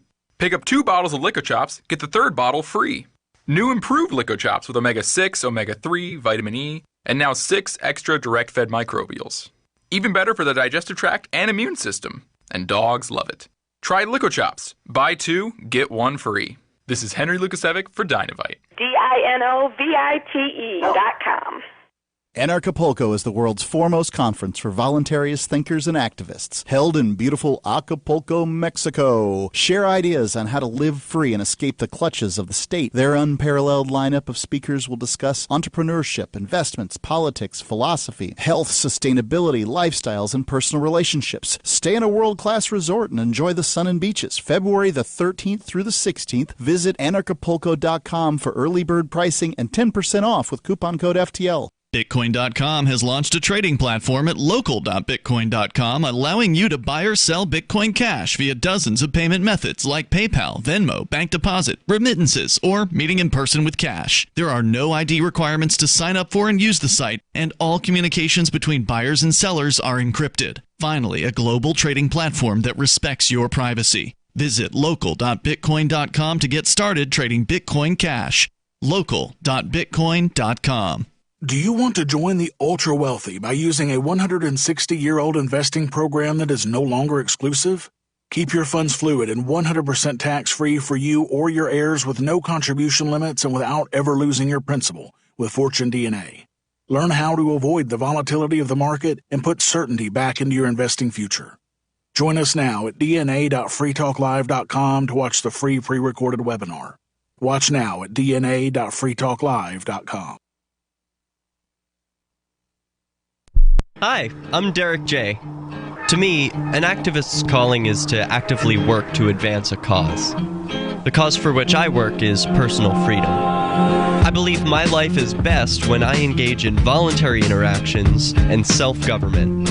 I reject the idea that anyone else has a higher claim to my life or my body than I do. I see people who call themselves the government as a threat to my personal freedom. I realize you may feel differently, but my relationship with the people who call themselves the government is completely involuntary. If Starbucks used some of its money to drop bombs, I wouldn't shop there.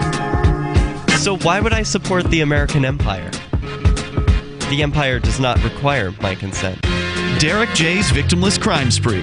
Watch it for free and order the Director's Cut DVD at victimlesscrimespree.com. That's victimlesscrimespree.com. The LRN.FM social media channels have been revamped. We've eliminated Facebook and focused on other platforms like Twitter and Mastodon, the decentralized alternative to Twitter. On our accounts, you'll find posts from multiple LRN.FM show hosts together in one place. Follow us on Twitter at twitter.lrn.fm, or better yet, move to the decentralized Mastodon social media platform at toot.lrn.fm, toot.lrn.fm. I think you'll like it. Looking for a great real estate investment? Consider New Hampshire, which is ground zero for the Liberty Movement. Your first call should be to Mark Worden from Porcupine Real Estate. He's more than just a real estate agent. He's your New Hampshire concierge. Where are the best places to live? Do you want farm, city, the burbs, or forest? Do you want a duplex or multifamily building so that renters pay your mortgage? There are homes in all price ranges in New Hampshire, and Mark can help with financing too. Invest in Liberty and property. Mark Worden can help. PorcupineRealEstate.com. Now you can follow LRN.FM on the decentralized Mastodon social media platform at toot.lrn.fm, toot.lrn.fm.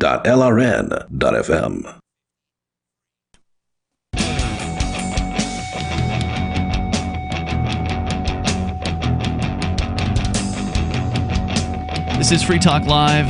You can join us here. The toll-free number is 855-450, free like freedom. That's 855-450-3733. Free Talk Live brought to you by HelpMeTakeBitcoin.com. That is where you can go to learn how to accept cryptocurrency like Bitcoin or Dash or Bitcoin Cash at your local business. Maybe you've got a real-life establishment where you're accepting, you want to accept cryptocurrency. This makes it super easy. You don't have to jump through ridiculous hoops. There's no paperwork, no approval process. You just sign up, open an account, and load the app up, and you're good to go. Actually, you don't have to do it in that order anymore. You can actually load the app and then do everything from within the app.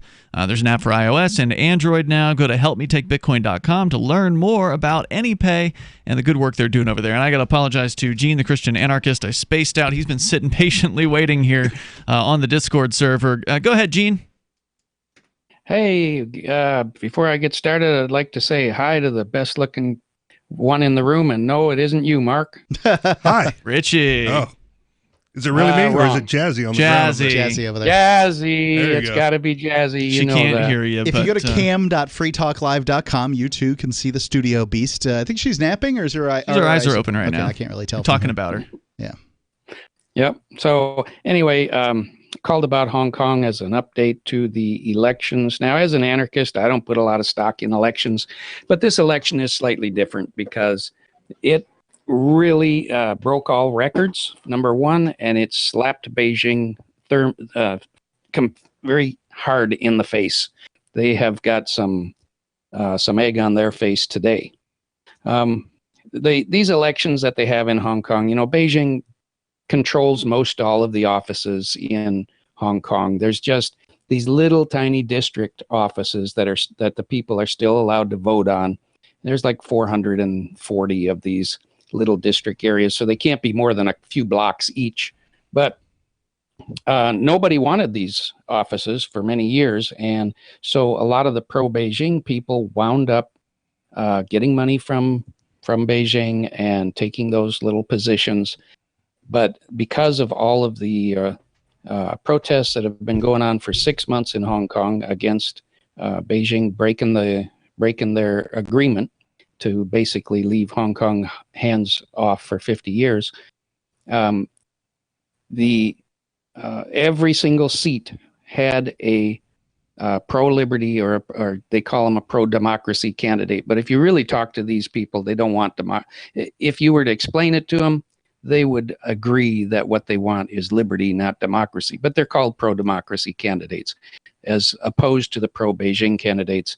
And out of the 400 and some, it looks like 400 are going to go to the pro-democracy candidates, and only about 40 or so are staying with the Beijing, and that's probably because of there was quite a bit of vote fraud and stuff going on, as one could imagine. But even one of the strongest and most outspoken pro-Beijing candidates is going packing because he lost his seat to one of the people that are anti-Beijing. And they are all standing up for the 5 demands that the protesters have been wanting all along. So Beijing is definitely having to sit back and re-examine their position right now, because this really shows that most people in Hong Kong do not want any part of CCP, the Chinese Communist Party. Well, you said you don't put much stock in politics, Gene, and I would normally agree with you, but is this not a victory for the political system then, as a way to voice your opinion and let the government, the state, in this case Hong Kong and Beijing, know how you feel? And then can you be effective from those seats of power that are now held by liberty-minded Chinese people? It's definitely a statement to Beijing. However, there is no power in those seats. They're basically all, like I say, they're like little neighborhood things. It's like being your head of your neighborhood association. They really don't have a lot of power. It's basically the statement that's being made that whatever seats they do allow people to have, they're going anti-Beijing. So again, yeah, they don't have much power, but the statement is powerful. Okay. And actually one of the kids, because a lot of these seats are being taken over by these students, because the students got so upset, they said, well, I'm going to run for this position that I live in. And one of the students who's still holed up at PolyU, now PolyU is the university where they had the big standoff with the police last week, and there's still something like 50 people who are holed up there, and the police have the whole the whole place surrounded, and they're basically arresting them as they try to sneak out. And so there's something like 50 people still hold up there. One of them is one of these candidates for the seat, and he won the seat even while he's being surrounded by the police. Nice. Amazing. So again, with not much power in the position of being basically ceremonial, why would Beijing care if they can just continue doing what they're doing anyway? Well, in China, there's a big thing called having face. You have to have face. This is a big thing in most Asian cultures. Is you have to have you can't be shown to be weak. You can't be shown to be a lesser person than somebody else. And this is definitely making Beijing lose face. They're losing face big time over this. And I think that the chief executive of Hong Kong, Carrie Lam, is probably going to be asked to step down by Beijing. And she's the one that basically kept saying no to the protesters, that she wouldn't meet any of their demands. And so the protesters kept getting bigger and bigger. Keep in mind that 1.2 million people hit the streets in Hong Kong. And these were like bankers and lawyers and doctors and students and everybody, grandmothers and everything else, hitting the streets to protest the treatment of Beijing by Beijing. Is it going to do any good? I mean, in the long run, ultimately you have to have the people's consent to rule. But of the governments on the planet, I'd say China's in the bottom quintile of those that really care much about getting consent. Well, yes, I think it will make a difference because, I've pointed out to many people over the years that governments don't actually exist. They're a puff of smoke. So they disappear when the people lose confidence in them. And basically, when you can challenge a government and you can show that they're useless, worthless, they have no legitimate purpose, once the people in great numbers start to recognize them for what they are, and that is just like a man behind the curtain on the Wizard of Oz. Mm-hmm. Once they recognize that, all authority just falls away. They cannot, and that's what happens to every government throughout history. That's what happened to the USSR. Once that becomes obvious to the people, it just falls apart. That's the end of it. Now, most of the time, something just as bad rises up in its place. But I'm holding out hope that sometime, due to the information superhighway and the internet, that as people learn that there is an option, it's called liberty, which was made prominent 200 and some years ago and then quickly forgotten about. If people learn that and then the collapse happens, hopefully they will try to replace it with liberty. I appreciate the optimism. Thank you for the update on Hong Kong. Appreciate the call, Gene. The toll-free number, if you want to join us here, 855-450-FREE. More on the government grocer coming up.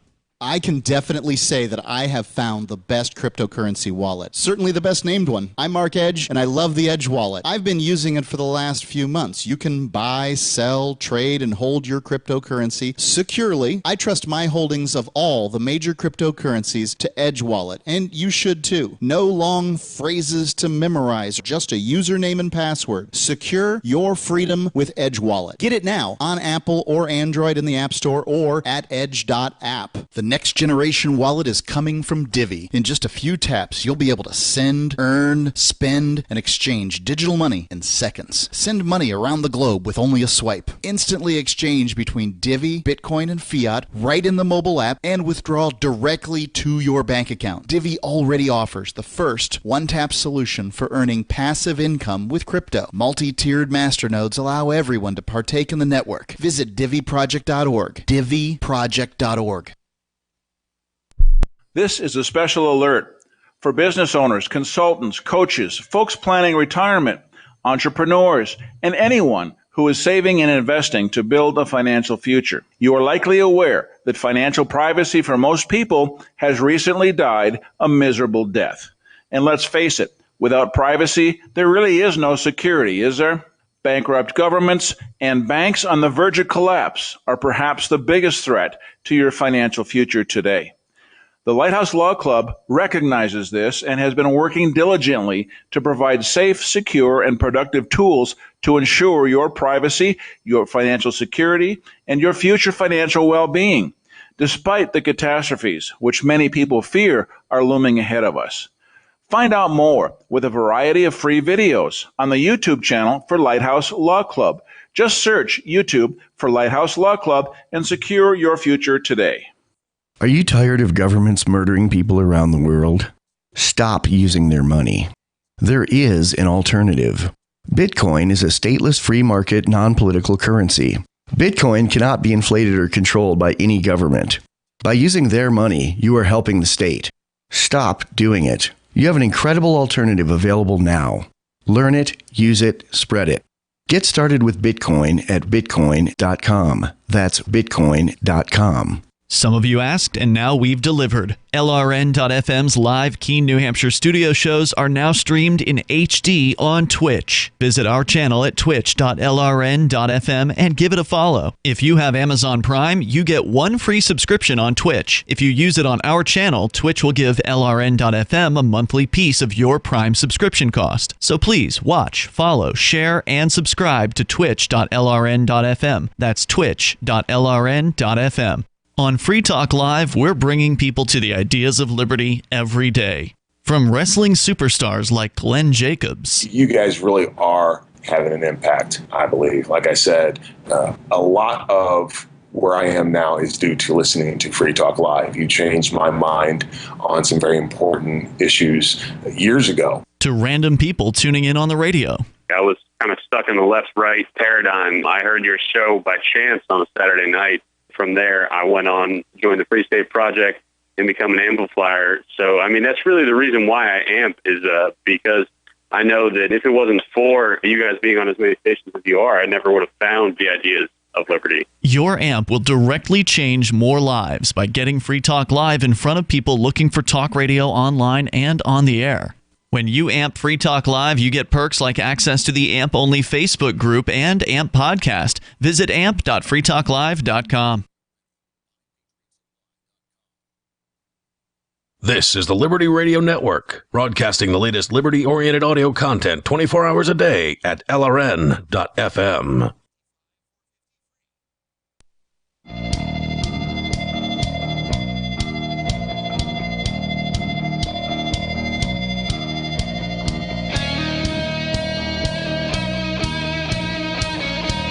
It is Free Talk Live. You bring up what you want.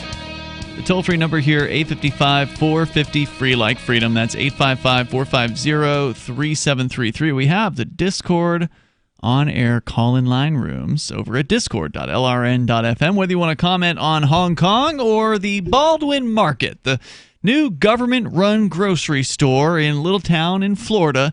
Looks like it's a few miles to the west. They say about 20 miles to the west of Jacksonville. Which is not nearly far enough. Why, is Jacksonville really an awful place? I mean, I'm just teasing. Basically, I wouldn't want to live in any of the Florida cities in particular. And you don't anymore. Well, I mean, I lived in Sarasota, and I'm still there relatively regular. I'm talking about cities. Sarasota's a city. Not a large town or a small city or whatever. I'm talking about Metropolitan cities. I'm talking about I wouldn't want to live in Jacksonville, Tampa. Orlando, Tampa, Miami. Gotcha. So anyway, we'll tell you more about the Baldwin Market, the government-run grocer there here in just a few moments. But let's continue with your calls and thoughts. Plus, I do want to make sure that you know about local.bitcoin.com. That's where you can go to buy or sell Bitcoin Cash with dozens of payment methods. Some of the payment methods, by the way, are a little higher risk than others. So if you're going to be a seller on the site, make sure you do your research and figure out what you feel comfortable with accepting, because some of them are, like I said, high risk. If you are a buyer, you're always pretty safe to use a seller that's got some reputations, got some trades under their belt. There's really very low risk to buyers as long as you're buying from somebody that is trustworthy. And there's, of course, escrow on the site to protect you. But still, always best to buy from somebody that's got some experience.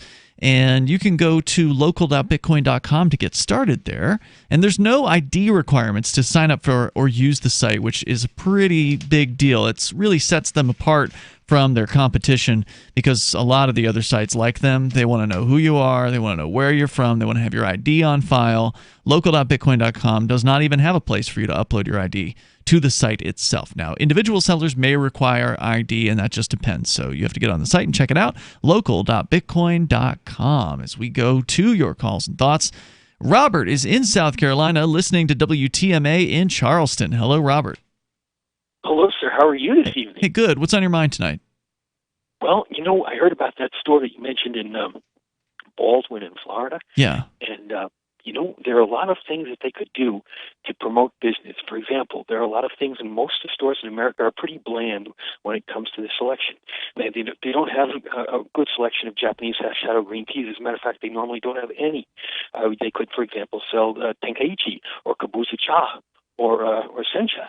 And they could get that stuff from Germany, because Germany has a very good connection with Japan. And through the Germans, who understand socialism very well, by the way, because they operate under democratic socialism, Angela Merkel refers to it as Sozialdemokratie. Whoa, slow down. You're talking a little too fast for me. I'm from the South here, so you're going to have to slow it down. So you're saying you think there should be more Japanese food at American grocery stores? No. Well, you could put that in there too. Depends upon what their interest is. To test the people's interests out and find out, because maybe they would take a liking to it. But my feeling is that there are a lot of things in American grocery stores that could be included but aren't, because Americans don't know about what's out there in the rest of the world. Right. Well, plus they probably don't want to try new things either. You know? I want to read the names of the churches in this town of 1,500 people. St. Paul Missionary Baptist Church. Okay. That's the South, so that makes sense. Right. So New St. Paul Missionary Baptist Church. They must have had a schism. They had a schism. Right. I imagine these folks are lots and lots of fun. Let's see. Gosh, there were so many of these, and now I'm having a little trouble finding them all. Mammy Agnes's school, Jones's, no, that's the elementary school. I thought there were, maybe I got to zoom in. All the churches disappeared because there was like 9 churches here before. I think for the caller, I think what you have to remember is this is a town of like 1,500 people. Okay, so Faith Tabernacle Church. What is a tabernacle? Is that like a Christian fundamentalist I thing? have no idea, but First Baptist Church, Grace Baptist Church. It's almost across the street, mind you. So at least 4 Baptist churches so far. There's the Prestwood Funeral Home. I don't think that counts. No. First Baptist Church, Baldwin, Florida. Wasn't there another first already? There was. There's like 3 firsts already. Well, one of the firsts is on May Street, and the other first is on... Which is the true first? Drew Street. Across the street is the First Baptist Church's Family Life Center. Oh, there you go. Yeah, and the Baldwin Grove Apartments. Go ahead, Robert. That doesn't mean by any means that these people won't like these things. Germans are extremely conservative, more conservative than anybody else, but they take advantage of all these opportunities and all these great tasting things that are great for your health that come from all over the world. And even Germans, there are a lot of German people who have heart problems and circulatory problems from eating all the wrong stuff for too long a period of time. But now they have stuff from India that comes in. They can make any taste that you want. Yeah, I just don't think that Americans are real adventurous when it comes to trying new foods. I suspect that if you were to open up a grocery store and offer a variety of unusual foreign options, it would probably all go bad and never sell. Well, and that's why in a larger town, you would have a better opportunity to open up like a niche market or an Asian market. Big cities have these sorts of things. Have these. Yeah. Like your Chinatown grocer or whatever it happens to be. But when you're talking about like just general feeding of 1,500 people, I don't think you're going to get very many niche products there. Thanks for the call tonight, Robert. Appreciate hearing from you. Strange call, but there it was. 855-450 free. You can call in and bring up anything you want. Even if it's not a very good business plan. I wouldn't personally, if I was running this store, and I don't think that there's a particular reason why they shouldn't have opened the store. I think it's just interesting that it was Republicans that decided to do it instead of Democrats. Well, I don't know what the political you jurisdiction. Said it was previously when we talked about this off air. You said it was a red town. I said it was a red state. I don't know what the political viewpoints of the Sean Lynch, who is the mayor, or the city council or whatever. So I did not do any research on the political viewpoints of these people. Okay, so I thought you were telling that it was a Republican town when you told me that previously. Maybe, I don't know. The article from the Washington Post, I believe, refers to, I don't know. I don't know if I can look it up on the air here for you, Mike, but Deep Red Town. Okay, that's according to Boston Globe, which has a story which I believe they pulled from the Washington Post. They describe it as a deep red town. Okay. But that doesn't necessarily mean that everybody's a Republican that's been elected there. In the same way that just because Keene is a leftist, Keene, New Hampshire, where we're doing the show from, is a leftist stronghold, doesn't mean that Republicans can't get elected. The new mayor in Keene is a Republican, but it was a nonpartisan election. Presumably this was done by the city council, and presumably the city council's Republican because it's a deep red town. Yes, it seems like a safe presumption, but I'm not going to jump to a conclusion. I want to know why you're okay with it in general. They own the property. That's the only reason? Yeah, pretty much. Okay. If you already own the property... Everything they own was stolen. I'm not okay with them owning the property. They own the property. Yeah, so therefore, because a government owns a piece of property, they should just start opening businesses in them? I don't live in a fantasy world where the government's somehow going to disappear tomorrow, Ian. What they believe they have a problem, and that problem is the people in our town aren't eating enough vegetables. And they own a grocery store. Okay, fine. So they're going to put a couple of government bureaucrats in there to sell some vegetables? Let's see how this works out. Should be interesting. Well, you're saying that from the outside. How would you feel if you were living there? I don't live in Baldwin. I'm asking you to put yourself in the shoes. If I was in Baldwin, what I would say is the government has failed at everything it's ever tried. Why in the world do you think a grocery store is going to work? So why are you saying something different on the air tonight? Why are you saying go for it? I didn't say go for it. I said I'm just okay with it. That's pretty much saying go for it if you're saying you're okay with something. I'm going to sleep the same tonight. Yeah, you don't live there. That Baldwin has a government-run grocery store. Well, yeah, I'm going to sleep the same tonight knowing that Hong Kong is in chaos, right? But we still talk about it. I'm a little upset about Hong Kong, I got to say that. I would rather have Hong Kong have freedom than Baldwin not have a government-run grocery store. How's that? The toll-free number tonight is 855-450-FREE. That's 855-450-3733. Many in the left-leaning press, Washington Post, Boston Globe, their stories on this are lauding this as a socialism success.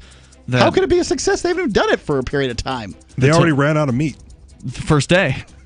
Toll-free number is There's already bread lines. 855-450-FREE like freedom. You join us here on the radio. This is Free Talk Live. More coming up. Jake was in big trouble with the IRS. He owed how much? $92,000. Ouch. The IRS left no room for Jake to breathe. They put a lien on my house, took all the money out of my bank account, took money out of my paychecks. So it was a nightmare. He needed help fast. I figured that all these companies were the same until I called Federal Tax Management. You could just tell they knew what they were talking about. Right then and there, I felt like I had some hope. Stop the liens, levies, and garnishments fast and qualify for one of several special IRS programs that could reduce or even eliminate your tax debt. So, how'd it go for Jake? They did what they said they would do. They came through for me. I ended up saving an unbelievable amount. I was so jazzed. I was extremely happy. If you owe more than $10,000 in back taxes, take Jake's advice. Give Federal Tax Management a phone call. If they help me, they can help anybody. Call the Federal Tax Management Hotline now. 800-503-8625. 800-503-8625. 800-503-8625. Hey guys, it's Sue Cosner, your favorite sexual health expert, with another version of Ask the Pro. This month, I got a letter from Sandy in Seattle about an explosive bedroom secret she and her husband recently discovered. She writes, Dear Sue, my husband and I used to have a great life in the bedroom, but in the last few years, he has struggled. He's tried about everything, but nothing has worked. Then one day he came home and gave me a night I will never forget. He told me about this secret formula, Noxatril, that changed our life in the bedroom once and for all. Wow, Sandy, you beat me to it. I recommend Noxatril to every guy that struggles in the bedroom. It's the only one. Noxatril is all natural and works to increase blood flow fast. It's like that little blue pill on steroids. Noxatril has a special free bottle offer, shipped discreetly to your door. To find out how to get your bottle of Noxatril, call 800-421-0954. 800-421-0954. Get your free bottle for a limited time. Call now. 800-421-0954. 800-421-0954. The Free State Project has reached its goal of 20,000 liberty lovers who've pledged to move to New Hampshire and get active to achieve liberty in our lifetime. Perhaps you're trying to figure out what part of New Hampshire should be your destination. If so, consider Keene. You'll find more than 150 reasons to move to Keene at move.freekeene.com. Keene is famous for its historic, publicity-generating activism, as well as being the liberty media capital of the world. It's home to freekeene.com, New Hampshire's destination for liberty activism, news, and opinion. For years, we've been compiling over 150 reasons to move to Keene at move.freekeene.com, where you'll learn about some of what's happening here and what makes Keene a great place to live. If you love liberty, you'll probably enjoy anywhere you end up in the Shire. But do your due diligence first. Please visit move.freekeene.com for the full list of over 150 reasons to move to Keene. That's move.freekeene.com. So you've heard all 3 hours of the latest episode of Free Talk Live, and you're still hungry for liberty-oriented audio content? Did you know that we have another 24/7 audio stream at LRN.FM? The Liberty Radio Network airs the latest episodes of some of the best liberty-oriented podcasts on the internet around the clock. In addition to recorded content, you'll also hear live shows like Free Talk Live, originating from our Keene, New Hampshire studio. So listen anytime at LRN.FM. That's LRN.FM. So you've signed the Shire Society Declaration and are planning your move to New Hampshire to be around more liberty-oriented people. Next, sign up for the Shire Society Forum at forum.shiresociety.com. There are a bunch of people there who are already in the Shire, and they want to meet you. If you're already in the Shire physically, you should also come by the forums. Remember, not everyone uses Facebook. New people are signing up for the Shire Society Forum every month, so drop in and say hello at forum.shiresociety.com. You can sign up to receive the latest about the Liberty Radio Network via our email updates at updates.lrn.fm. That's updates.lrn.fm.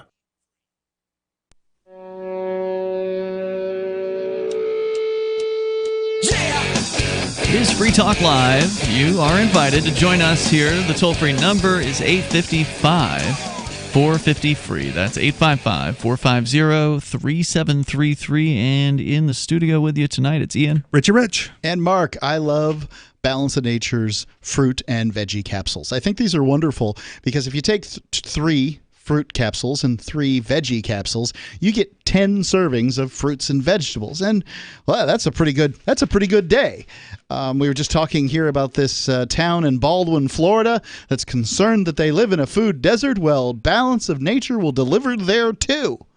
And if you, whatever a food desert might be, I know what it is. It means that people aren't eating enough fruits and vegetables, and you can handle that problem. Balance of Nature will solve that problem. Go to balanceofnature.com. Use discount code FTL. That's FTL as in Free Talk Live. Balanceofnature.com. Coupon code FTL. All right, let's go to, we'll get back into Baldwin and the socialist marketplace that they've created there. First, though, David is on the line in New Mexico. You're on Free Talk Live. Hello, David. Yeah, that's a food desert. I have actually given myself scurvy at the beginning stages of scurvy one time. I went so long without fresh produce. You do your grocery shopping something like once every 6 months, right? Yeah, it varies, but I have gone as long as 8 months one time, which happened to be back to back with a 6-month period. So in 14 months, I went to the store. Can you tell me what you buy that you can go 6 or 8 months without going to the grocery store? Prepper food. No, actually, I buy it. Well, I have that too, but I virtually I go to the grocery store if I get down to that. That's when I go to the store. I'm still eating fresh produce 6 months after I've been to the grocery store. I've figured out how to keep watermelons, apples, oranges, all kinds of stuff entire 6 months before it's finally to the point where either need to eat it or get rid of it. Can you tell me how you do this? Yeah, how do you keep an orange for 6 months? In orange, well, first of all, you got to consider the climate you're in. I'm in New Mexico, so it's fairly dry as opposed to humid. Mm-hmm. And so oranges, what I do is I put them in a breathable bag. What works really great is these reusable fabric bags from like Walmart, for instance. And I put them in there and then store them in an area where, in a manner that they can breathe, so ideally they would be hanging from a hook on the wall would be ideal. I don't have that luxury all the time. I have to stack them sometimes, and they don't breathe quite as well. But oranges, and so in a dry climate, what an orange will do is it'll, if it's too humid and it's not breathing enough, they'll get moldy. Right. So if it's breathing enough, you can avoid the mold in a normal humidity situation. But in New Mexico, it's so dry. We're like literally the driest state in the nation, drier than Arizona. And what they'll do is the rind on an orange will basically turn to leather. Yeah. And it seals in the juiciness inside the orange. Really? And it's really cool. Oranges actually, they change flavor month by month by month, and they actually get even more tasty than when they're fresh, because it's like making wine kind of thing, and although without the alcohol content, although on a it perhaps wasn't the way to sell this. yeah, right. Well, no, it's interesting. It's right. The way somebody's beef living. Ages and it changes the flavor of beef. I can see this. I just threw away some lemons that were in my refrigerator that my wife left in there, and the things were leathery, as you said, and I never even bothered trying to cut them open and see what they were like on the inside. I just tossed them. Yeah, you should try it. I don't usually. Well, lemons too. Lemons they turn just a little bit. They get a little bit of the lemon furniture polish scent to them, so they're not quite as good as oranges. But the oranges actually sometimes I'll just spray Pledge right in my mouth. Yeah, exactly. The oranges are actually tastier after if they do that. If they're like 3 months, 4 months old and they've sealed up. And then the flavors have changed. They're actually tastier than the fresh ones, which is kind of interesting. All right, so what were you calling about tonight? There's this is a funny story, actually. in New Mexico and listening live on KENN from the heart of Indian country. And all the people in New Mexico can appreciate this because they have learned to laugh at themselves because their state is constantly, literally last on all of the lists. It's a running joke, last on all of the lists of good things and first on all of the list of bad things of the 50 states, neck and neck usually with Mississippi and Louisiana. And there, a few years back, I was stopping into a convenience store on a regular basis. I got to know one of the clerks, and he would he was in and out of trouble with the law, and he enlightened me to the fact that his aunt was and still is a judge in the court here in Albuquerque, and that whenever the cops would nail him for something, like driving, like suspending his license and then arresting him for driving on the suspended license. And he would go into the courtroom and the cop would be sitting there to testify against him, and he would be mocking the cop because his aunt, these cases always somehow got transferred to his aunt's courtroom, and his aunt would wipe out all of his charges, and he would walk out of there and he would laugh at them and mock the cop on the way out of the courtroom. And pays to know people in high places. Yeah, and that very judge is on my case that is handling this KUNM radio thing where they want me to go to prison for calling into their radio station with my conservative viewpoint on their liberal station. But anyway, so that judge that is this kid's aunt is going to be the judge in my case. Huh. And so that's I found that funny. Why wouldn't they? If you knew that the judge was related to the defendant, maybe they just don't know because he's a cousin Plaintiff? or whatever. No, it was a defendant. Okay. He was talking about the judges letting people off of criminal charges who were in her family. Yeah. If you knew that, you know, whoever the prosecutor was should have absolutely motioned to get a new judge because that's clearly a conflict of interest. A judge should not be hearing a case of their own family member. But David, interesting story. But that prosecutor is going to end up in front of that judge on something else, and the judge is going to know that he was thrown off the case because of that prosecutor. Well, of course the judge is going to know that he's going to have to motion the judge to throw himself off the case. So the prosecutor is not going to do that, knowing that when the family member is not involved, they got to go in front of that judge again. I see what and you're lessen saying. their chances. They'd rather just lose one. Yeah. David, thanks for the call tonight. I appreciate it. Toll-free number 855-450-FREE. Back to Baldwin, Florida, a little town of about 1,500 people, where the town council and mayor have decided they want to enter the grocery business after a company called IGA closed a store in town, the only grocer with fresh produce in town. They decided they're going to open up the same location owned by the government. I don't know if the government had owned it previously and was renting to IGA, or if after IGA left, somehow the government bought the property. That's not clear. Or just took it if it was vacant. Yeah, well, it could be. If it's behind on taxes, they certainly could have just taken it. So we don't know exactly how they came into possession of the property, but they did. And so they opened up, it looks like in September. And so the story here that we're sharing tonight is from Jacksonville.com. But there are recent stories. It's what brought it to my attention. There's a news story from this weekend, basically published in the Washington Post. The Boston Globe just picked it up. And now that the mainstream media has caught wind of this, which of course a lot of the folks there are socialists, they're touting how this is a success story for socialism. So let's go on. The two sections were particularly popular. The meats, which sold out the first day. The council took $150,000 from a reserve fund in order to get this started. They say they're going to pay it back to the reserve fund, and then they will take whatever profits, if any, that they make and roll it back into the store. That IGA wasn't able to get successfully. Well, maybe they were able to get some profits, but maybe it wasn't worth it to them to keep running the store. Of course, in a lot of cases, personnel is always the biggest cost, and of course, the county or the town is probably going to pay higher than going wages for grocery clerks. So therefore, they're going to have, whatever they save on rent in this place, they're definitely going to pay out. I mean, it's not like rent in Baldwin, Florida for this grocery store that they can't get anybody to come take is going to be very high.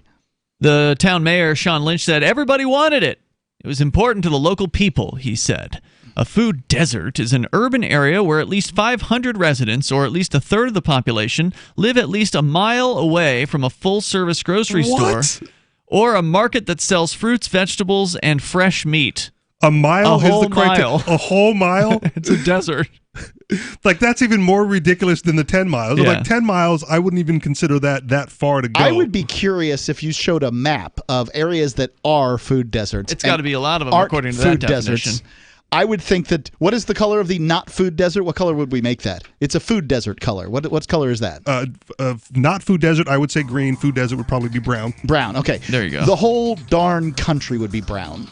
Yeah. Most people are with further away than a mile from the nearest grocer. I certainly am. According to this, U.S. Department of Agriculture is the department that has defined food desert. So that's where they got their definition from.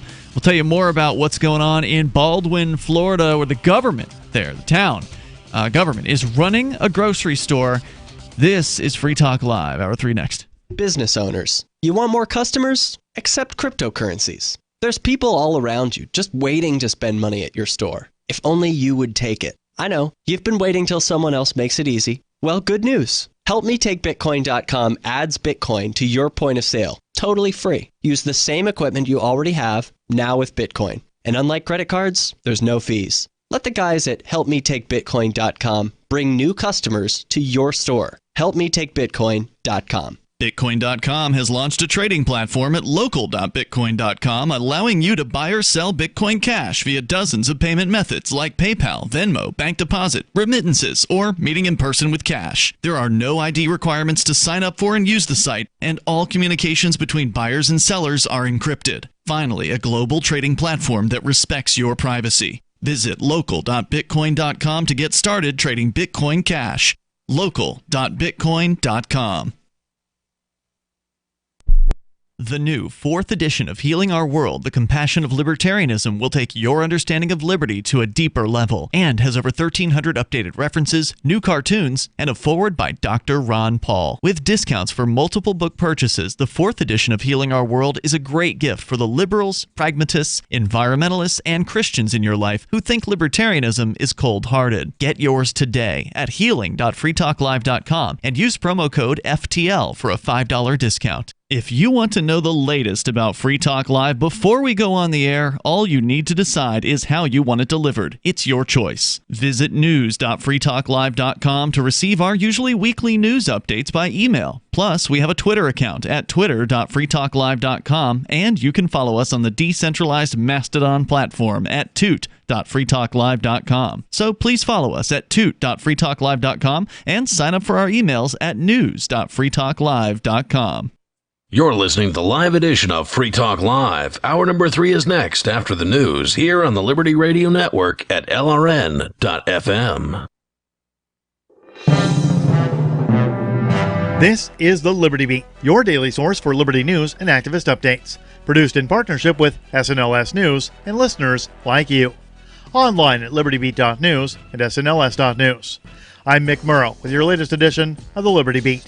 Gold is trading at $1,463, silver at $17, and Bitcoin is trading around $7,075. Today's prices are brought to you by InnoScale. Take off with Managed Cloud. Looking for a safe, secure way to store your important files online? Let InnoScale handle it for you. Their high availability cloud servers are the perfect solution for clients needing one or more secure, scalable servers with built-in hardware failover protection. For details, see them online at InnoScale.net. In the news, WikiLeaks has taken much of a hiatus from publishing since the arrest and imprisonment of its founder, Julian Assange. On Saturday, the organization ended that silence by releasing an internal email of the Organization for the Prohibition of Chemical Weapons in what's being called the DOMA docs, in a tweet posted to the organization's Twitter account on Saturday.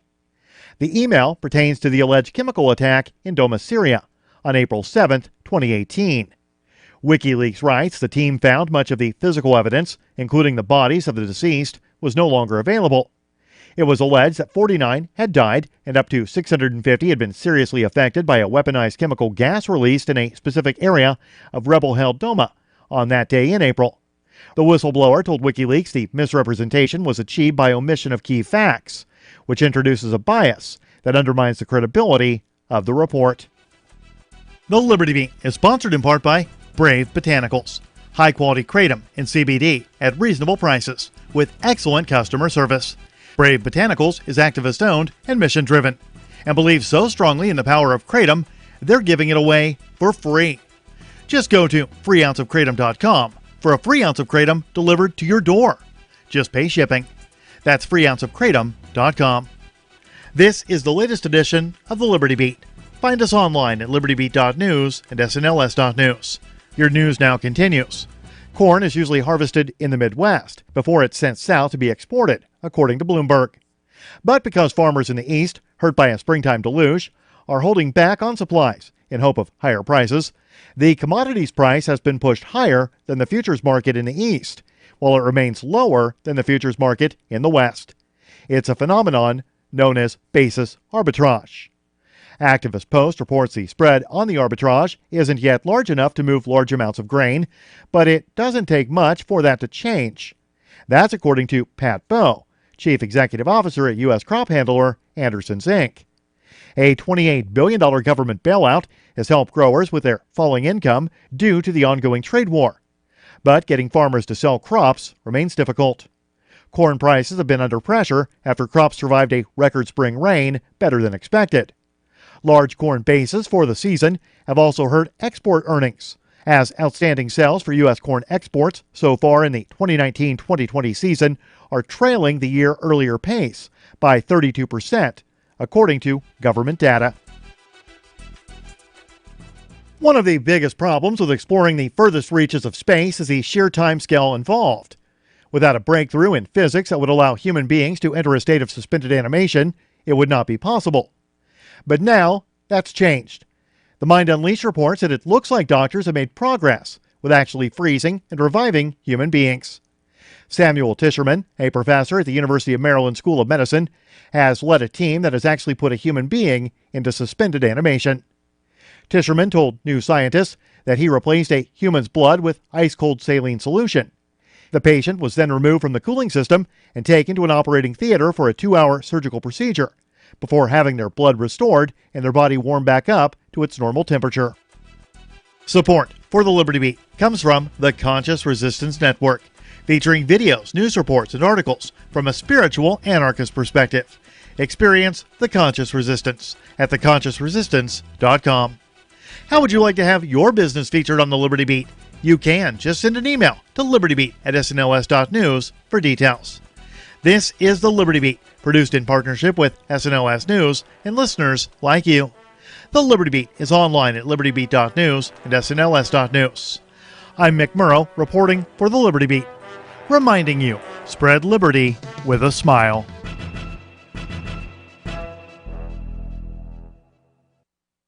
Saying that a few images of displaced refugees would probably do the trick, Americans admitted this week that they could probably be talked into another war. Citizens nationwide told reporters that if they were to see a blurry satellite image of potential nuclear weapons or footage of an evil militant group, they could easily see themselves getting on board with another major military effort. I'm not saying I'd be gung-ho about it right away, but if they called it something like a concentrated military operation or something other than war at first, I could see myself warming up to the idea. Honestly, just hearing a top official on TV say something like patriotic duty might clinch it. And in this week's op-ed pages, an area man finds it's just his luck to lose thousands at the blackjack tables every night for the past few weeks. In other news, a senator tries submitting a rejected bill to the Canadian Parliament. What mom would have wanted is evolving over the course of funeral planning. And a new report finds you're actually saving money with a Franklin Skate Center roller rink membership. This is the Onion News Network.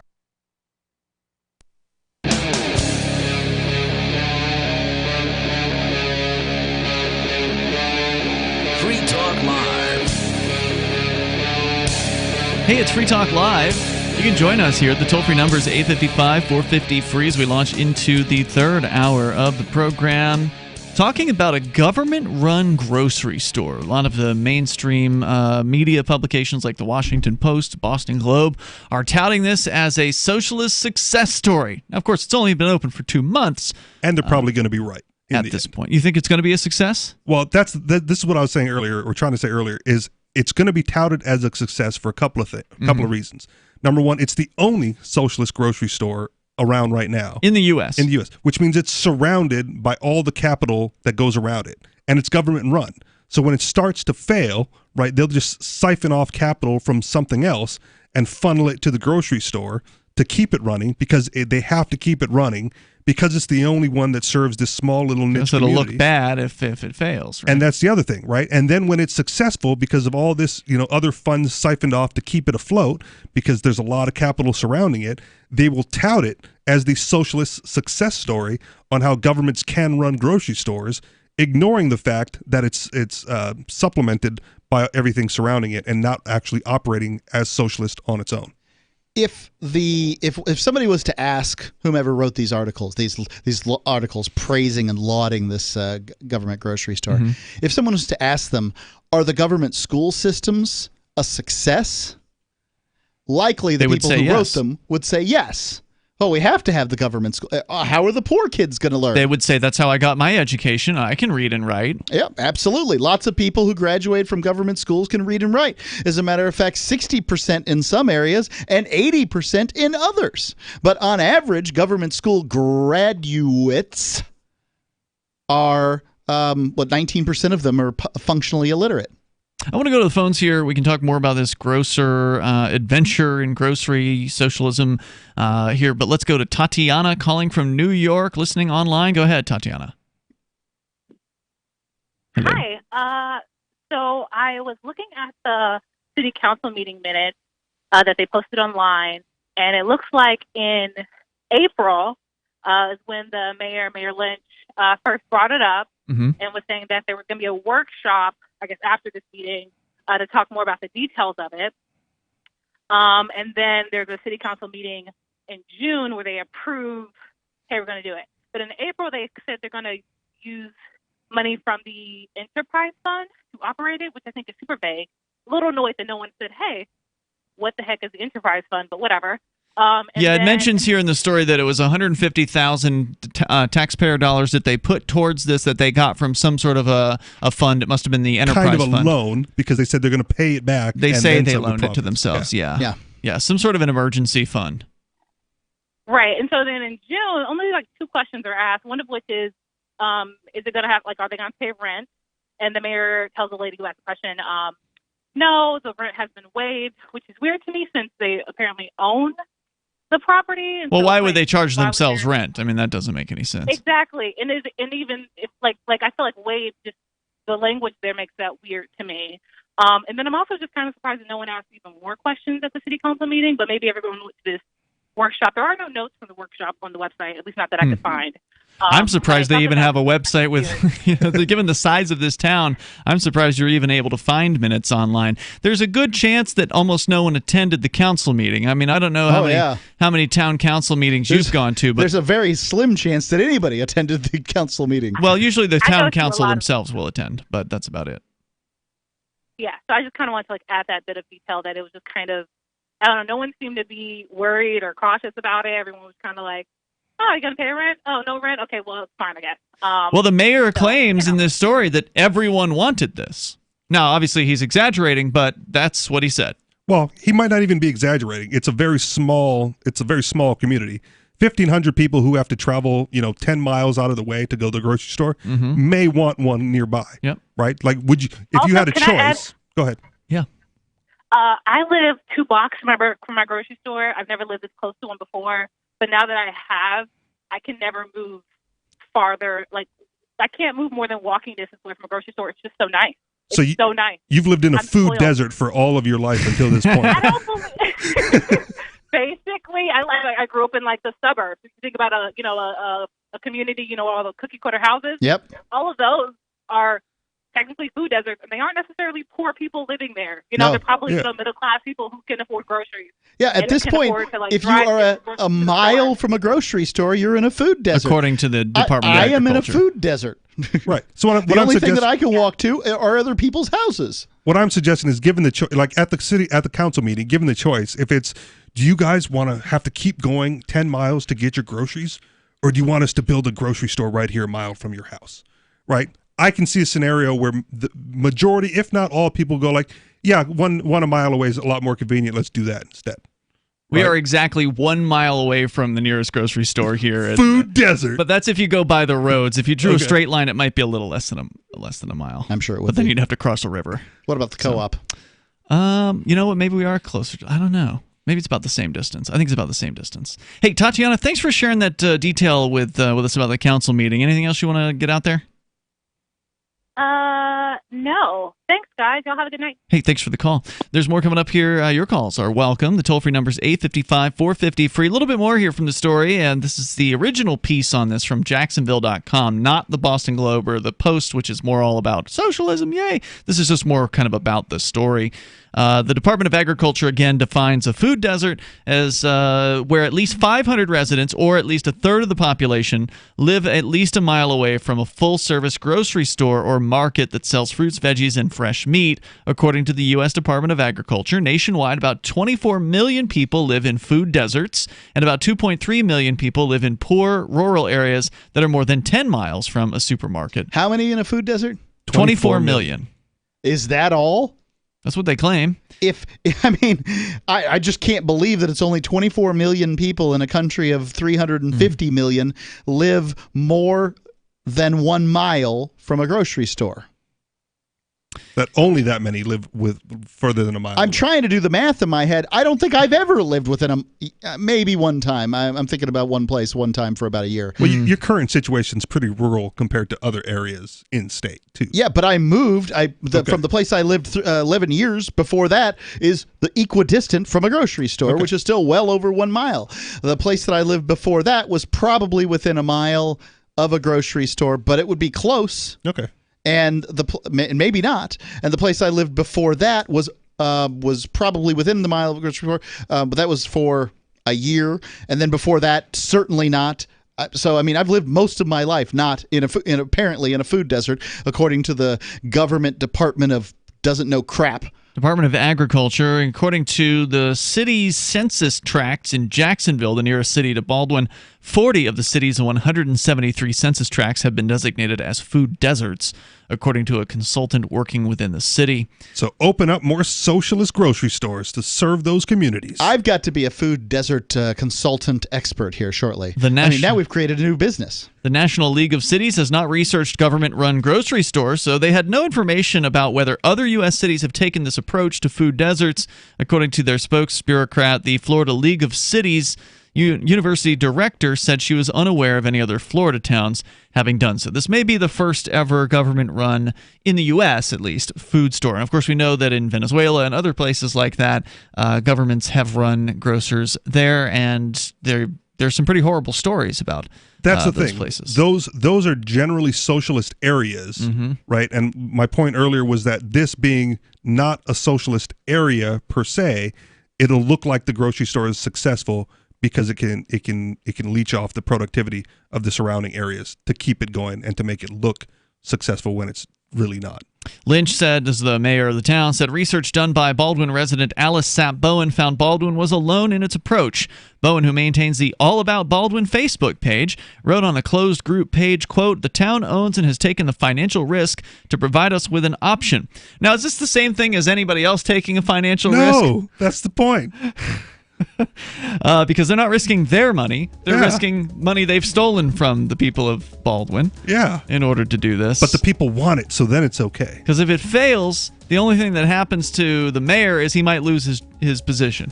And I don't think it'll fail. I'll think they'll tax their way out of it or borrow from. Well, I mean, it may fail because government is, sort of notoriously bad at doing things. Have their schools failed? Well, have good their point. cops failed? Good point. But they still exist. It's eternity. We'll see. There's more coming up here. You can share your thoughts on Free Talk Live. I want to tell you about my favorite cryptocurrency wallet, Edge Wallet, at edge.app. Edge is the wallet I use more than any other, and that was true long before Edge Wallet became a sponsor of Free Talk Live. Edge Wallet allows you to buy, sell, trade, and securely hold your cryptocurrencies, including Bitcoin, Ethereum, tokens, Monero, Ripple, Dash, Bitcoin Cash, and more. It's available for both Android and iOS, and you can download it via the Play or App Store or via Edge Wallet's website, edge.app. Secure your freedom with Edge Wallet.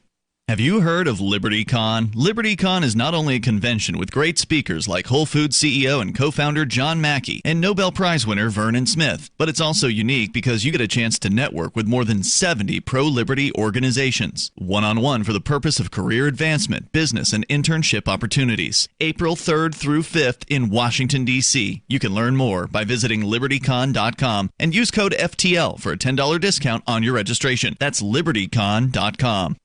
Free Talk Live is now on more than 200 radio stations nationwide. We've had more than 18 million podcast downloads, and we claim millions of listens a month. We're a multimedia ad venue with print, email, web, and terrestrial radio marketing platforms. We strive to have ad packages that cater to advertisers big and small. Contact me today at marketfreetalklive.com to see what we can do for you. Marketfreetalklive.com. If you're a local advertiser, contact this station. But if you can service a national audience, contact me, marketfreetalklive.com. The next generation wallet is coming from Divvy. In just a few taps, you'll be able to send, earn, spend, and exchange digital money in seconds. Send money around the globe with only a swipe. Instantly exchange between Divvy, Bitcoin, and fiat right in the mobile app and withdraw directly to your bank account. Divvy already offers the first one-tap solution for earning passive income with crypto. Multi-tiered masternodes allow everyone to partake in the network. Visit DivvyProject.org. DivvyProject.org.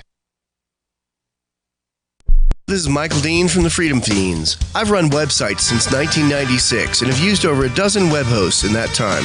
AgristHosting.com is the only one that hasn't broken my heart. Agrist Hosting's uptime and service is stellar, and their DDoS mitigation is the best I've seen. That's important because if you tell the truth in this world, you'll ruffle feathers. And some people will try dirty tricks to silence your voice. No matter what the haters hit us with, Agrist Hosting keeps our websites online. If you have a mission-critical commercial presence or a world-changing activism site, you cannot tolerate any skullduggery. So go with agristhosting.com. Have a WordPress or blog site, but you're not satisfied with performance or uptime? Or just want raw hosting? Want to pay with Bitcoin?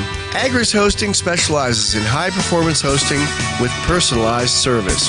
Go to agristhosting.com and click on the button that says Get Hosted. That's agristhosting.com.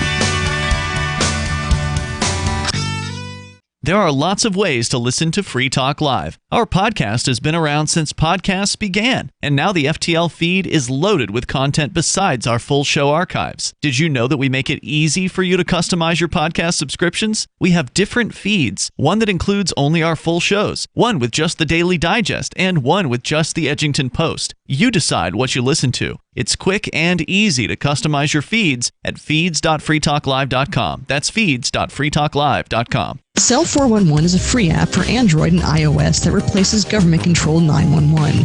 Cell 411 allows you to preset a group of friends or private organizations to show up in any emergency. Cell 411 is a nightmare for the state because it proves their so-called services aren't needed. Cell 411 has had thousands of installs, and of course it's covered by the BIPCOT no government license. Cell 411 because your friends won't shoot you when you're in trouble. Without the government, who would build the emergency services? You and Cell 411. Get it today at getcell411.com. What's up next? Visit the Liberty Radio Network program guide to find out at shows.lrn.fm. That's shows.lrn.fm. Free Talk Live. You dial toll free to join us here on the radio. Our number 855-450 free like freedom. That's 855-450-3733. We have the Discord call-in line rooms over at discord.lrn.fm. The town of Baldwin in Florida, a little town of about 1,500 people. Town government has now opened up a grocery store because there was one in town, but they closed down like a year ago. And town government tried to pitch the property to other grocers, apparently, to try to entice them in. And they said no. And so town government just went right ahead and hired a grocery manager. Another story talks about they had a manager with like 12 years of experience come in and hired some staff members from the town. And apparently, according to the story at the Boston Globe, which was just published yesterday, the very end of the story, it says that the town council had hoped to take in about $3,500 per day at the store, but they say that sales have routinely exceeded that thus far. So they're claiming that it's working out so far. long as they can keep the place clean. I mean, governments aren't noted for doing a particularly good job at anything. But then again, as you pointed out, Richie, if they screw things up, they can always just take more taxpayer money to shore up the operations. Yeah. Well, at the end of the break, Mark compared it to like schools and police and the failure in those organizations, but we still have them, right? We still have public schools. There's still police, right? And the public schools, of course, continue to increase in cost dramatically over time. So what happens when that happens with this grocery store, as will likely occur? Right? Does it? How do you define failure when it comes to a public-run grocery store? Yeah. Like, are they actually going to find if they don't make a profit or they aren't able to sustain the cost? Are they going to shut down like the private grocery stores and close it down? Like IGA did. Right? Are they going to do that and leave their whole community without a grocery store again because it's not a profitable endeavor? Yeah, I have an answer. No. Right. And what will the results be as far as the townspeople? What are they going to say and or do? Is there going to be an uprising if they really start to screw things up? Are they going to toss out the mayor and the town council and then demand somebody come in who can better run the store, keep the store open, but, make it run better? Do they get a discount since it's taxpayer funded anyway? Well, that's a good question. Does somebody run for mayor saying, I'm a businessman and I can run this store so that we all have groceries coming out of our ears? And if that's all make the grocery store great again. Let me go on here with Jacksonville.com. This is the report from a couple months ago on this thing that is just now getting national press. So this is the original report on it here. This is the town manager, town mayor, Sean Lynch, says research done by a lady who runs a page on Facebook called All About Baldwin says the town owns and has taken the financial risk to provide us with an option. This is truly a first that can be said to be only in Baldwin. I am hometown proud, she said. Other communities across the country have come up with other innovative solutions for food deserts. There are nonprofit grocery stores in Baltimore, Denver, Washington, and Waco, Texas, while other places have gone the food cooperative route, according to news reports. And Mark, I don't know if you said this on the air, but apparently Keene has a co-op, and they did get money from the town government for the startup to open up. Are they continuing to get money from the town I don't government? know the answer. You're a member. Couldn't you find that out? I don't care enough. I mean, maybe. So it wasn't objectionable enough to you. You decided to join the organization. Well, I didn't do the process. I happen to be married to somebody who joined I see. And the thing is that there was a demand for the co-op in town. Sure. Right? And it's the only one in downtown, actually. There's no grocery store downtown. It seems to be making it. So I heard they expanded. Yeah, they're expanding. Yeah. Well, if there was truly demand, did you need the government seed money to get it operational? No. Right? I mean, it's like NPR, right? Like they produce a really great product, and people are going to listen to it. As a matter of fact, they basically run podcasts at this point. Almost all podcasts, the top podcasts out there, are some way related to NPR. And then they go on and they beg for money, and that money is about, as I understand, 10%. Not the begging for money. Excuse me. They go and beg the government for money, and that government money is about 10% of their operating budget. If they had their budget cut by 10%, they'd be all right. I'm reasonably certain, at least in the short term, that they'd be able to go out and say, "Hey, we don't get any government funding. Please give us a little more." Yeah, that would work just fine. That would be a criteria for me to donate to a cause, right? Like as long as you're not getting anything from the state funding, I will consider your organization as, one that I may donate to, should I choose. Well, on the other hand, you can understand why organizations do it. It's because the money's there. Yeah. Their thought is, well, if we don't take it, somebody else will. Yeah.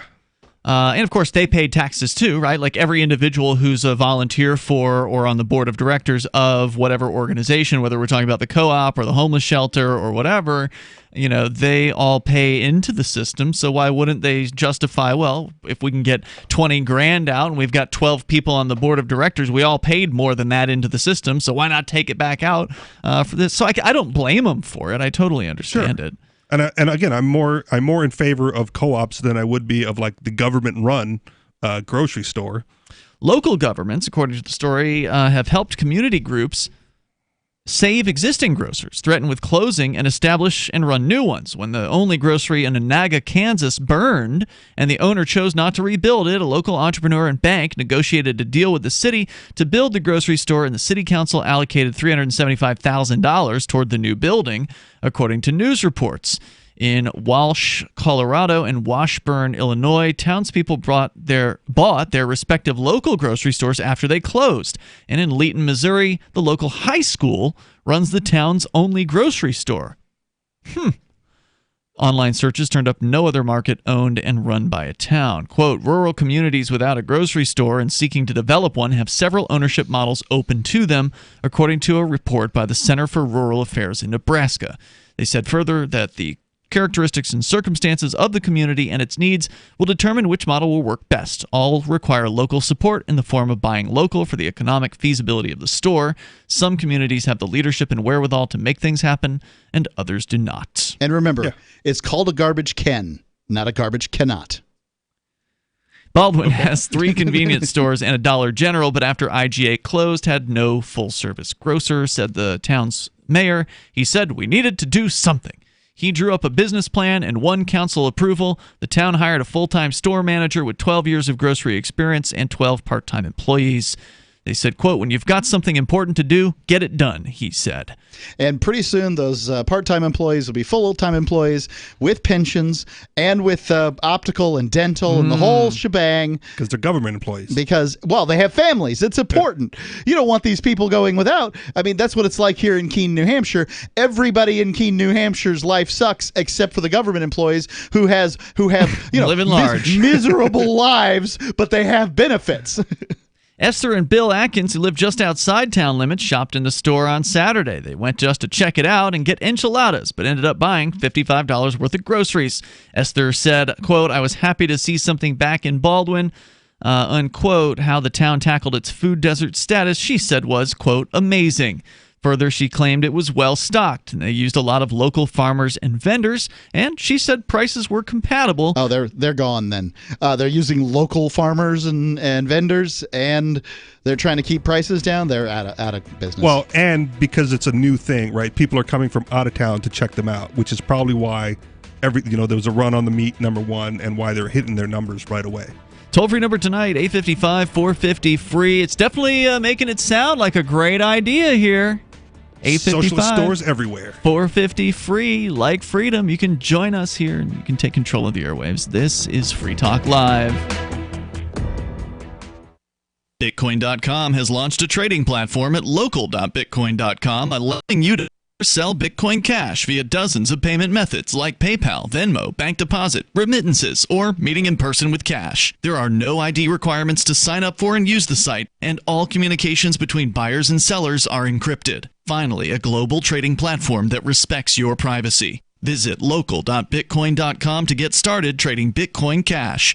local.bitcoin.com. Anarchapulco is the world's foremost conference for voluntarist thinkers and activists, held in beautiful Acapulco, Mexico. Share ideas on how to live free and escape the clutches of the state. Their unparalleled lineup of speakers will discuss entrepreneurship, investments, politics, philosophy, health, sustainability, lifestyles, and personal relationships. Stay in a world-class resort and enjoy the sun and beaches. February the 13th through the 16th, visit anarchapulco.com for early bird pricing and 10% off with coupon code FTL. We have some good news. The indictments against Ross Ulbricht in the District of Maryland were dismissed with prejudice, meaning they can never be refiled. This is especially good because those indictments contain the only charge ever made that Ross engaged in murder for hire. This was a serious allegation that Ross Ulbricht denies. It was never prosecuted or ruled on by a jury, but was trumpeted by the federal government and the media as if it were proven fact. The Maryland court held these indictments for almost 5 years, poisoning Ross's case and leaving him under a cloud of unproven allegations. As explained in Ross's appeal to the Supreme Court, the fact that the judge used these allegations to give Ross a draconian sentence of double life without parole violated his Sixth Amendment right to a jury trial. Judges are required to issue sentences based on convictions decided by a jury, not unproven allegations never even charged at trial. Although this is a positive development, the dropped indictment will not set Ross free. Now, a presidential pardon is Ross's only hope of freedom. Sign the petition at freeross.org. freeross.org. Are you a cryptocurrency advocate? The Crypto Tip is the ideal outreach tool to help new people discover cryptocurrency. It's a printable business card-sized tip that you can give to service providers, preferably in addition to a good cash tip. When the server scans the QR code, it'll bring up an explanation of cryptocurrency, how to install a wallet, and allow them to claim the tip. If they don't claim the crypto, you get your tip refunded to you after a time period you specify. Plus, if they do claim the tip, you get an email alert. Create as many tips as you want at cryptotip.org. That's cryptotip.org. LRN.FM now has a Discord. Discord is a free text and voice chat platform, and we now have our own server with a bunch of channels at discord.lrn.fm. You can join other listeners as they chat about various things during our live shows, or anytime, day or night. Discord software is available cross-platform, so you can have it on whatever device you want and take your chats anywhere. Join our Discord at discord.lrn.fm. That's discord.lrn.fm. Is spreading the message of liberty, cryptocurrency, and peace around the globe worth $2 per month to you? As you may already know, in addition to our internet feed, LRN.FM broadcasts on free-to-air satellite across North and Central America, as well as Sub-Saharan Africa. And we've been available on satellite for free 24/7 since 2010. The LRN.FM free-to-air satellite signal is reaching some of the most oppressive regimes in the world, and there's no doubt our ideas are making an impact. You can learn more about the channel's impact by watching the 3-minute video at fund.lrn.fm. If you'd like to help free minds globally with our ideas of liberty, cryptocurrency, and peace, you can donate as little as $2 per month via fund.lrn.fm. You can help us continue and expand our satellite broadcast to multiple continents. Visit fund.lrn.fm today, and thank you for your help. Don't forget to share the link on social media. That's fund.lrn.fm. Join the LRN.FM Discord for live chat 24/7 at discord.lrn.fm. That's discord.lrn.fm.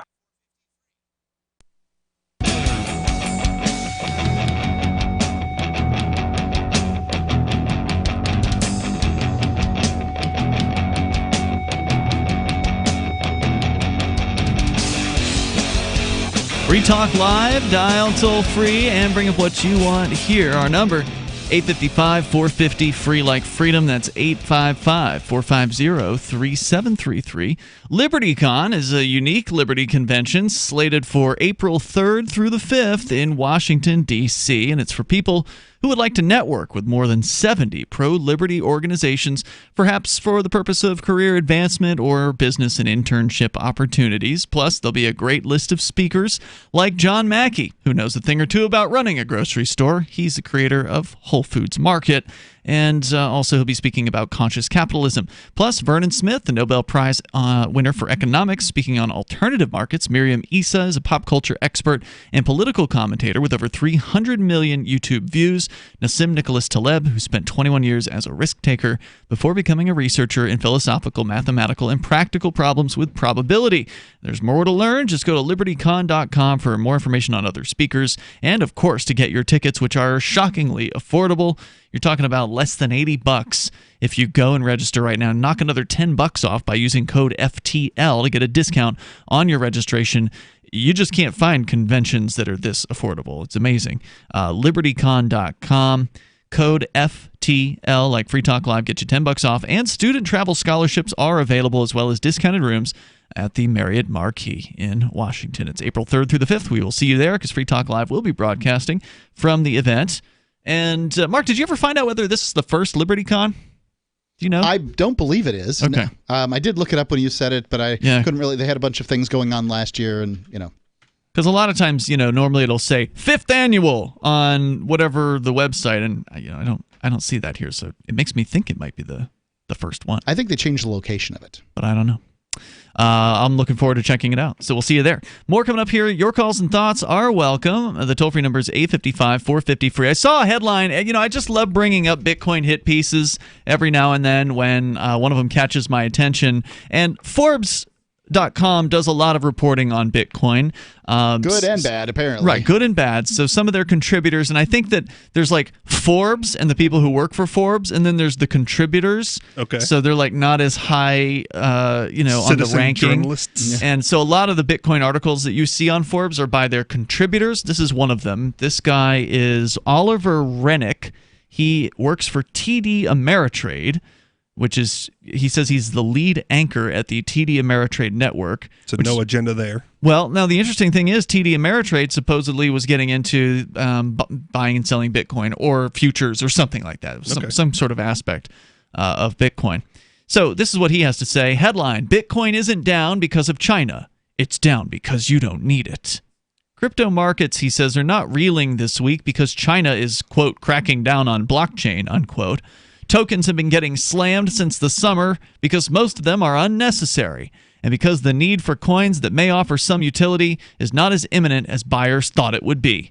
Well, he's not entirely wrong there, even with the Bitcoin statement, right? Like, no one needs Bitcoin. It has nothing to do with necessity. Mm-hmm. It has to do with desire and want to get away from, government-run, government-controlled fiat money. Correct. And all the problems that are inherent with government fiat, government-issued currencies. So, like, inflation would be one example where politicians can control the issuance of their currency and benefit their friends and essentially tax, sort of a secret tax on everybody else. If you have dollars in your possession and you're holding them, you're saving your dollars, and the politicians print a bunch more dollars out, well, they've just devalued the dollars that you had in savings. Yeah. And cryptocurrency like Bitcoin avoids those problems. Right. But what if I want to buy drugs and have them delivered to my house? Use dollars. Do I need cryptocurrency then? Nope. Dollars have been useful in doing that for You can decades. hire a drug dealer for cash. I suppose you can. As I understand it, drugs have been made safer and cleaner, healthier by cryptocurrencies. Yeah. Well, yeah, the cryptocurrencies like Bitcoin enabled the Silk Road to exist. The Silk Road was the first underground drug marketplace. Right, but I don't see that in and of itself as a great thing. What I see as a good thing is, I understand, maybe you want drugs delivered to your house. I would never. What I'm saying is in fact, the world's a safer, healthier place as a result. Yeah.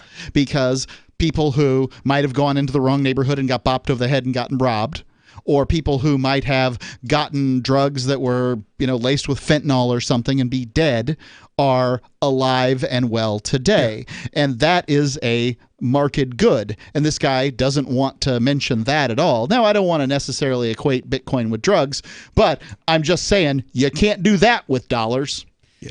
And I'm not discounting the benefits of Bitcoin when I say it's not necessary. I'm just saying it's not needed. It's not needed. Yeah. He says this is, a lot of innovations aren't needed, right? They're just things that people want because they make life easier. Yes. They make things more convenient or whatever. We don't need grocery stores. We could go out and forage and hunt for food, and it would make life very difficult. Or drive 2 miles to your local farmer. Right. This is most obvious, he says, with King Crypto, Bitcoin, whose purported use case as a store of value is not looking very compelling. Now, of course, we don't, on Free Talk Live, and I don't want to speak for everybody here, but I think I might in this studio, don't agree that Bitcoin's use case is a store of value. The original idea behind Bitcoin was it was supposed to be digital money that you could use to transmit value basically instantaneously across an entire planet for next to no cost. Unfortunately, because the Bitcoin programmers have screwed it up and not fixed their product, not fixed the platform, basically, they made it so that once Bitcoin got too big for its britches, once its network was full of transactions, that it couldn't scale, so the prices of the transactions went up.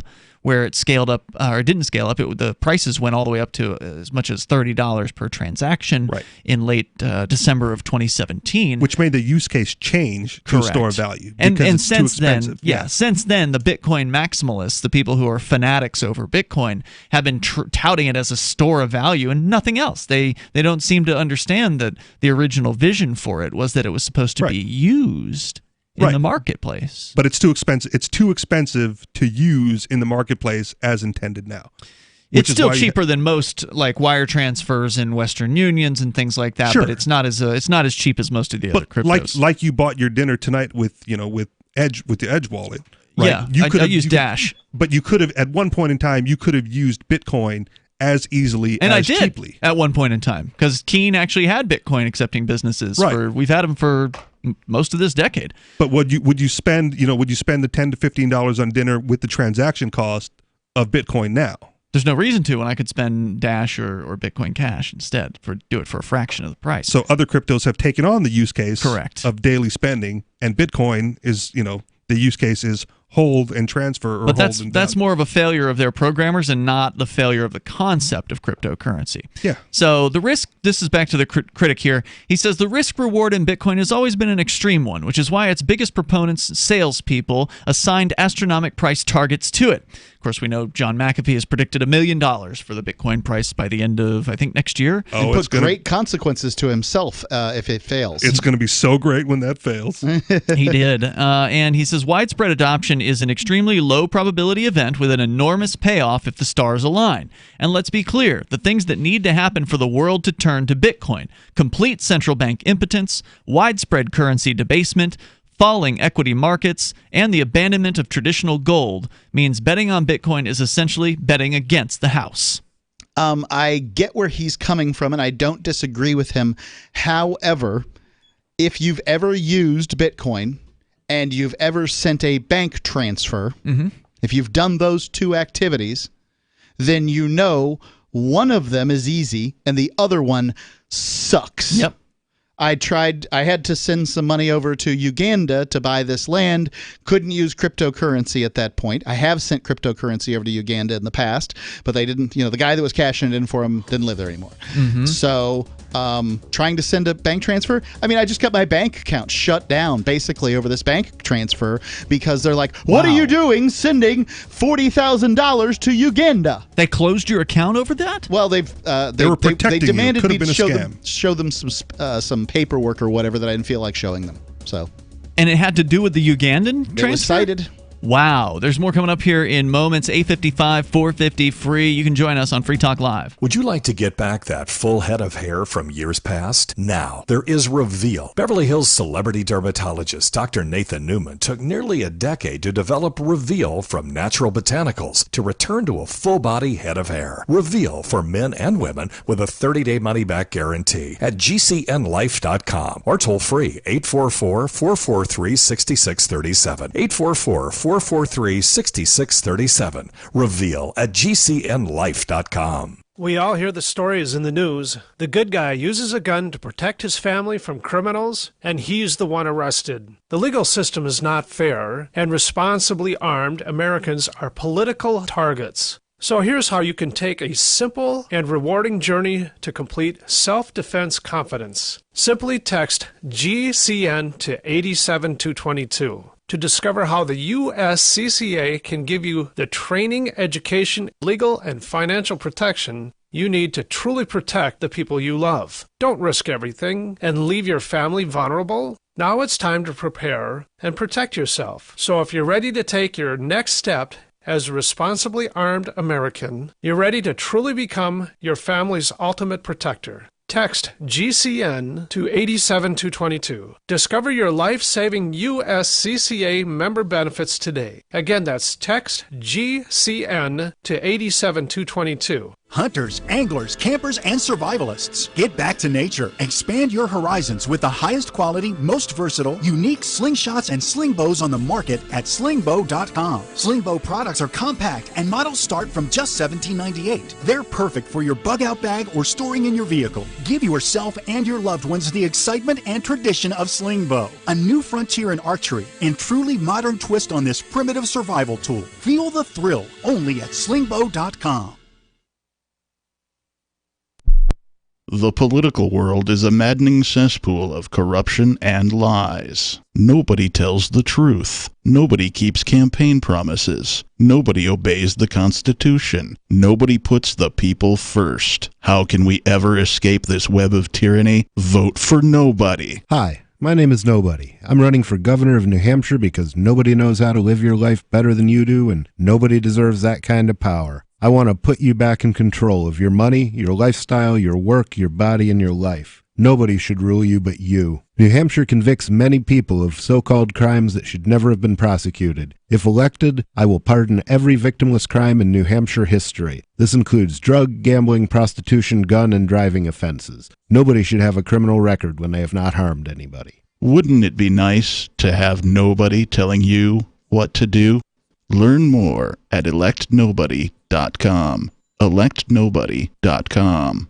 The LRN.FM social media channels have been revamped. We've eliminated Facebook and focused on other platforms like Twitter and Mastodon, the decentralized alternative to Twitter. On our accounts, you'll find posts from multiple LRN.FM show hosts together in one place. Follow us on Twitter at twitter.lrn.fm, or better yet, move to the decentralized Mastodon social media platform at toot.lrn.fm, toot.lrn.fm. I think you'll like it. My name is Jacob Hornberger. I'm president of the Future of Freedom Foundation, which Congressman Ron Paul awarded for having an outstanding freedom website. Write us at fff@fff.org,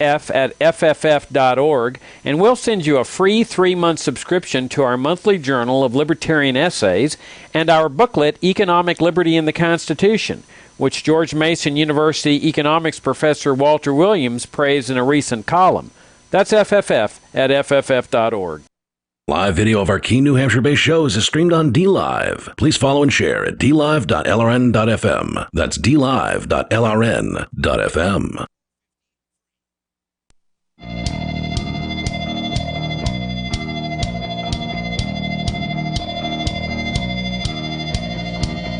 It's Free Talk Live. You can bring up whatever you want here. The toll-free number is 855-450-FREE like freedom. Even in these remaining moments, we might have enough time for you. Joining you tonight, by the way, it's Ian. Richie Rich. And Mark. Richie, where can people go to hear more of you? You've got your own show. Anarchistexperience.com. This week, we had Kyle Varner on. If that Who's name that? brings. He's a libertarian activist, so he came on because he's in Hawaii right now. Oh. But he paid a lot of attention on to all the turmoil going on in South America and how the radical left. Like Venezuela, you mean? Or? Venezuela. He Brazil? brought up Chile Okay. was one of the big ones that we talked about, and how Was he there for it? I believe so. Mm-hmm. Like he travels around, so he had he came back.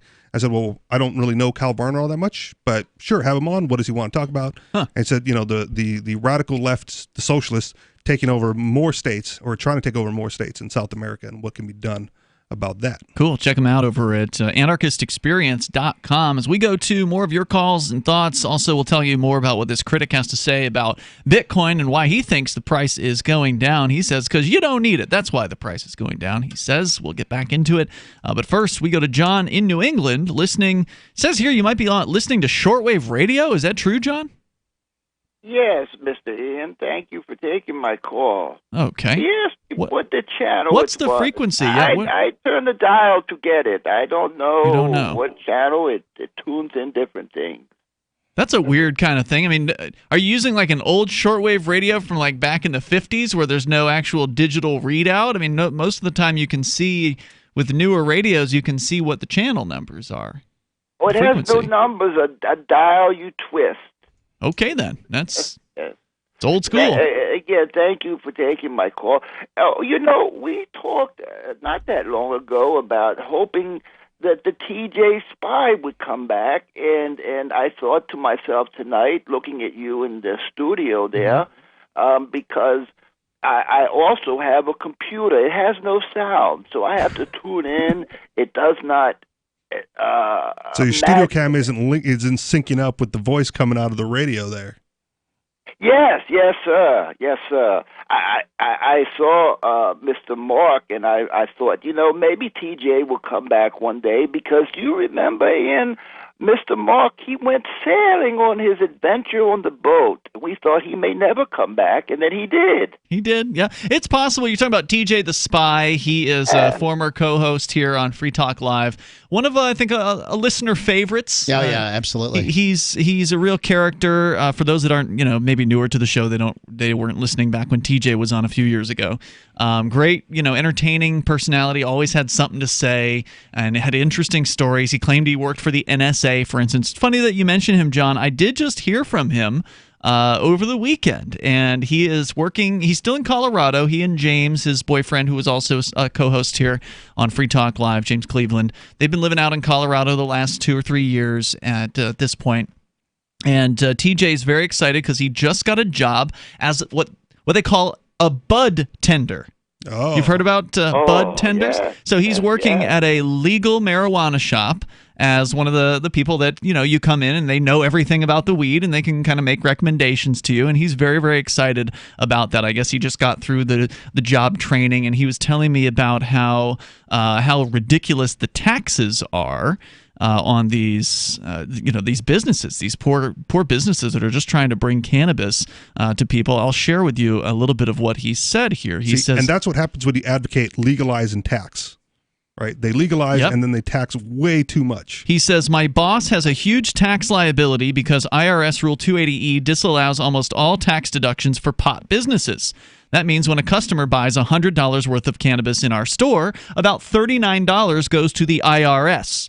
$25 goes to the state of Colorado. People think that pot businesses out here are making huge profits when in fact most are struggling. We have huge cash inflow, but about 80% of our gross sales goes to taxes and compliance. That's ridiculous. Leaving just 20% to pay workers and give a return on investment to the entrepreneur. First, they came for the people running numbers, right? And the lotto. This used to be the purview of the gangs and organized crime running numbers. Then the government started lotto. Now they're doing marijuana. How many people are sitting in prison right now for selling marijuana, and these people are, and the government's taking 80% of the sale? He says, I wonder what my boss could sell wax for, meaning cannabis wax, if the government didn't tax the S out of us. Currently, we sell our house wax for $25 a gram once all the taxes are paid. In the black market, I've been seeing $10 to $15 a gram because the vendors in the black market don't have to pay taxes and compliance costs. Good. But they have the risk of getting busted, which pushes up their price. I think $5 per gram of wax would be possible if we could just be a legal business like every other business without having to pay ridiculous taxes. So there's your little taste of TJ. John, thanks for the call tonight. I appreciate it. David is in San Francisco. You're on Free Talk Live. Hello. Yeah, how are you all? Hey, Boy, you've been running through so many different angles. I originally had called to ask where the libertarians stand on the social contract. Show it to me. And That's right. It doesn't exist. Show it to me. Show me my signature. Well, the social contract, for listeners that aren't familiar with it, is that we the people develop a village, a town, a community of some sort, and that we agree to have certain functions. Whether a town, a meeting house, or you have bridges, or fixing roads, different things, to keep your little civilization going. Or they write down things like contract shall not be infringed and then infringe them. So the social contract is best handled locally. When there was a king across the ocean in 1776 who was not living up to the social contract, he was sucking all the money back to London and having parties with it. Whether we had floods or blights or droughts or plagues in our villages, the social contract didn't exist with the king. Wait a minute. So It didn't exist then, but it does now, you're saying? The social contract is how the people were able to rein in the kings. They said those so-called. Well, why would a king sign a contract with the people?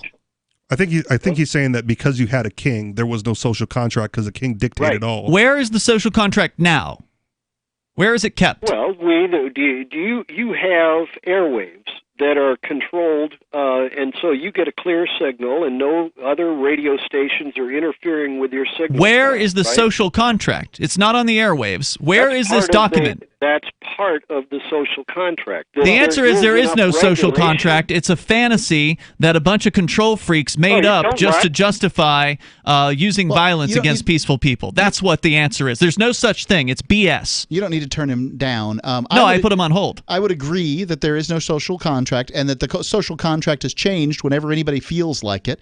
Right, because it's not an actual contract. Right, and contracts have a meeting of the minds and a whole offer, variety of things. acceptance, meeting of the minds, and Bring him consideration back on. as well. Instead of the social contract, what I would say is a more accurate description of what we have going on is that the king position, or the Duke or the Baron or whomever it is, their position has been usurped by the people.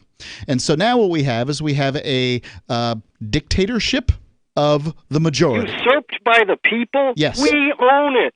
Trump is our What do you own? employee. What do you own? We, the people, You don't own this anything at my country. house, and yet you want to tell me what I can do there and what I can build. Right? Don't lie about me.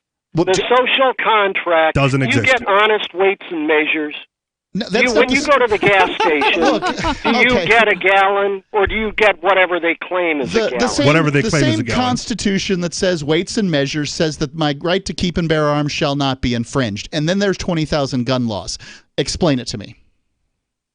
A phony argument. It's a phony argument. The social contract is how we don't shoot each other. That we agree to live near each other. The cops are shooting more people. The social contract is how we, the people, fought 1776 and won and beat a king. And we're actually beating them kings again with Prince Andrew dropping out, right? No. We, the people, own the place. Look, let me respond. You the people who own what? Trump is our employee. Really? And then you should be able to fire him. Us documents. Every 4 years you get your chance. He doesn't owe you. Like, why does he have to show you his tax return? That's not part of the look. Barack Obama never showed you his birth certificate, so why does Trump have to show you his? I mean, I got a birth certificate. It didn't look like anything that Barack Obama ever showed. Thanks for the call, David. Definitely appreciate it, but it's just a fantasy. There's one document that you need to show to be president, and that's a birth certificate. Now, maybe that silly little thing that Hawaii put out about Barack Obama is the only thing, the certificate of live birth or whatever, is the only thing he's got. But it doesn't look like my birth certificate. And to me, what Barack Obama did was he trolled the Republicans. Now, I'm not saying he was born elsewhere. I think he was probably born in Hawaii. But Trump doesn't need to show you his tax returns, as evidenced by the fact that he's been president for 3 years and you still haven't seen him. Out of time for tonight, but we'll be back tomorrow, so you can join us online in the meantime over at freetalklive.com. Balance of Nature. Changing the world, one life at a time. Back in January, February, I'd get home, make myself something to eat, blah, blah, blah. My girlfriend works nights. By 8:30, 8 o'clock, I'd be in bed. I'm sitting there thinking, okay, if this is what the rest of life is like, I'm doomed. Today is day 14 of me taking Balance of Nature, and my energy level's through the roof. It took me 5 years of hearing it on talk radio to actually try it. The difference is night and day. Experience the Balance of Nature difference for yourself. Call or go online now and become a preferred customer, which gives you our best pricing and free shipping. And we will take an additional 35% off of your first order. This will be a limited time offer, so don't wait. Call 800-2468-751. That's 800-2468-751. Or go to balanceofnature.com and use discount code FTL. Bitcoin.com has launched a trading platform at local.bitcoin.com, allowing you to buy or sell Bitcoin Cash via dozens of payment methods like PayPal, Venmo, bank deposit, remittances, or meeting in person with cash. There are no ID requirements to sign up for and use the site, and all communications between buyers and sellers are encrypted. Finally, a global trading platform that respects your privacy. Visit local.bitcoin.com to get started trading Bitcoin Cash. local.bitcoin.com.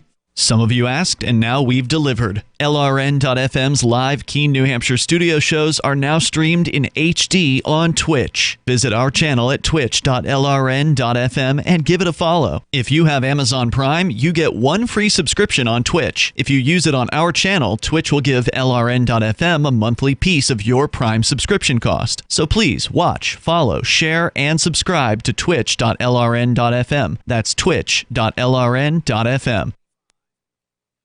This is the Liberty Radio Network, broadcasting the latest liberty-oriented audio content 24 hours a day at LRN.FM.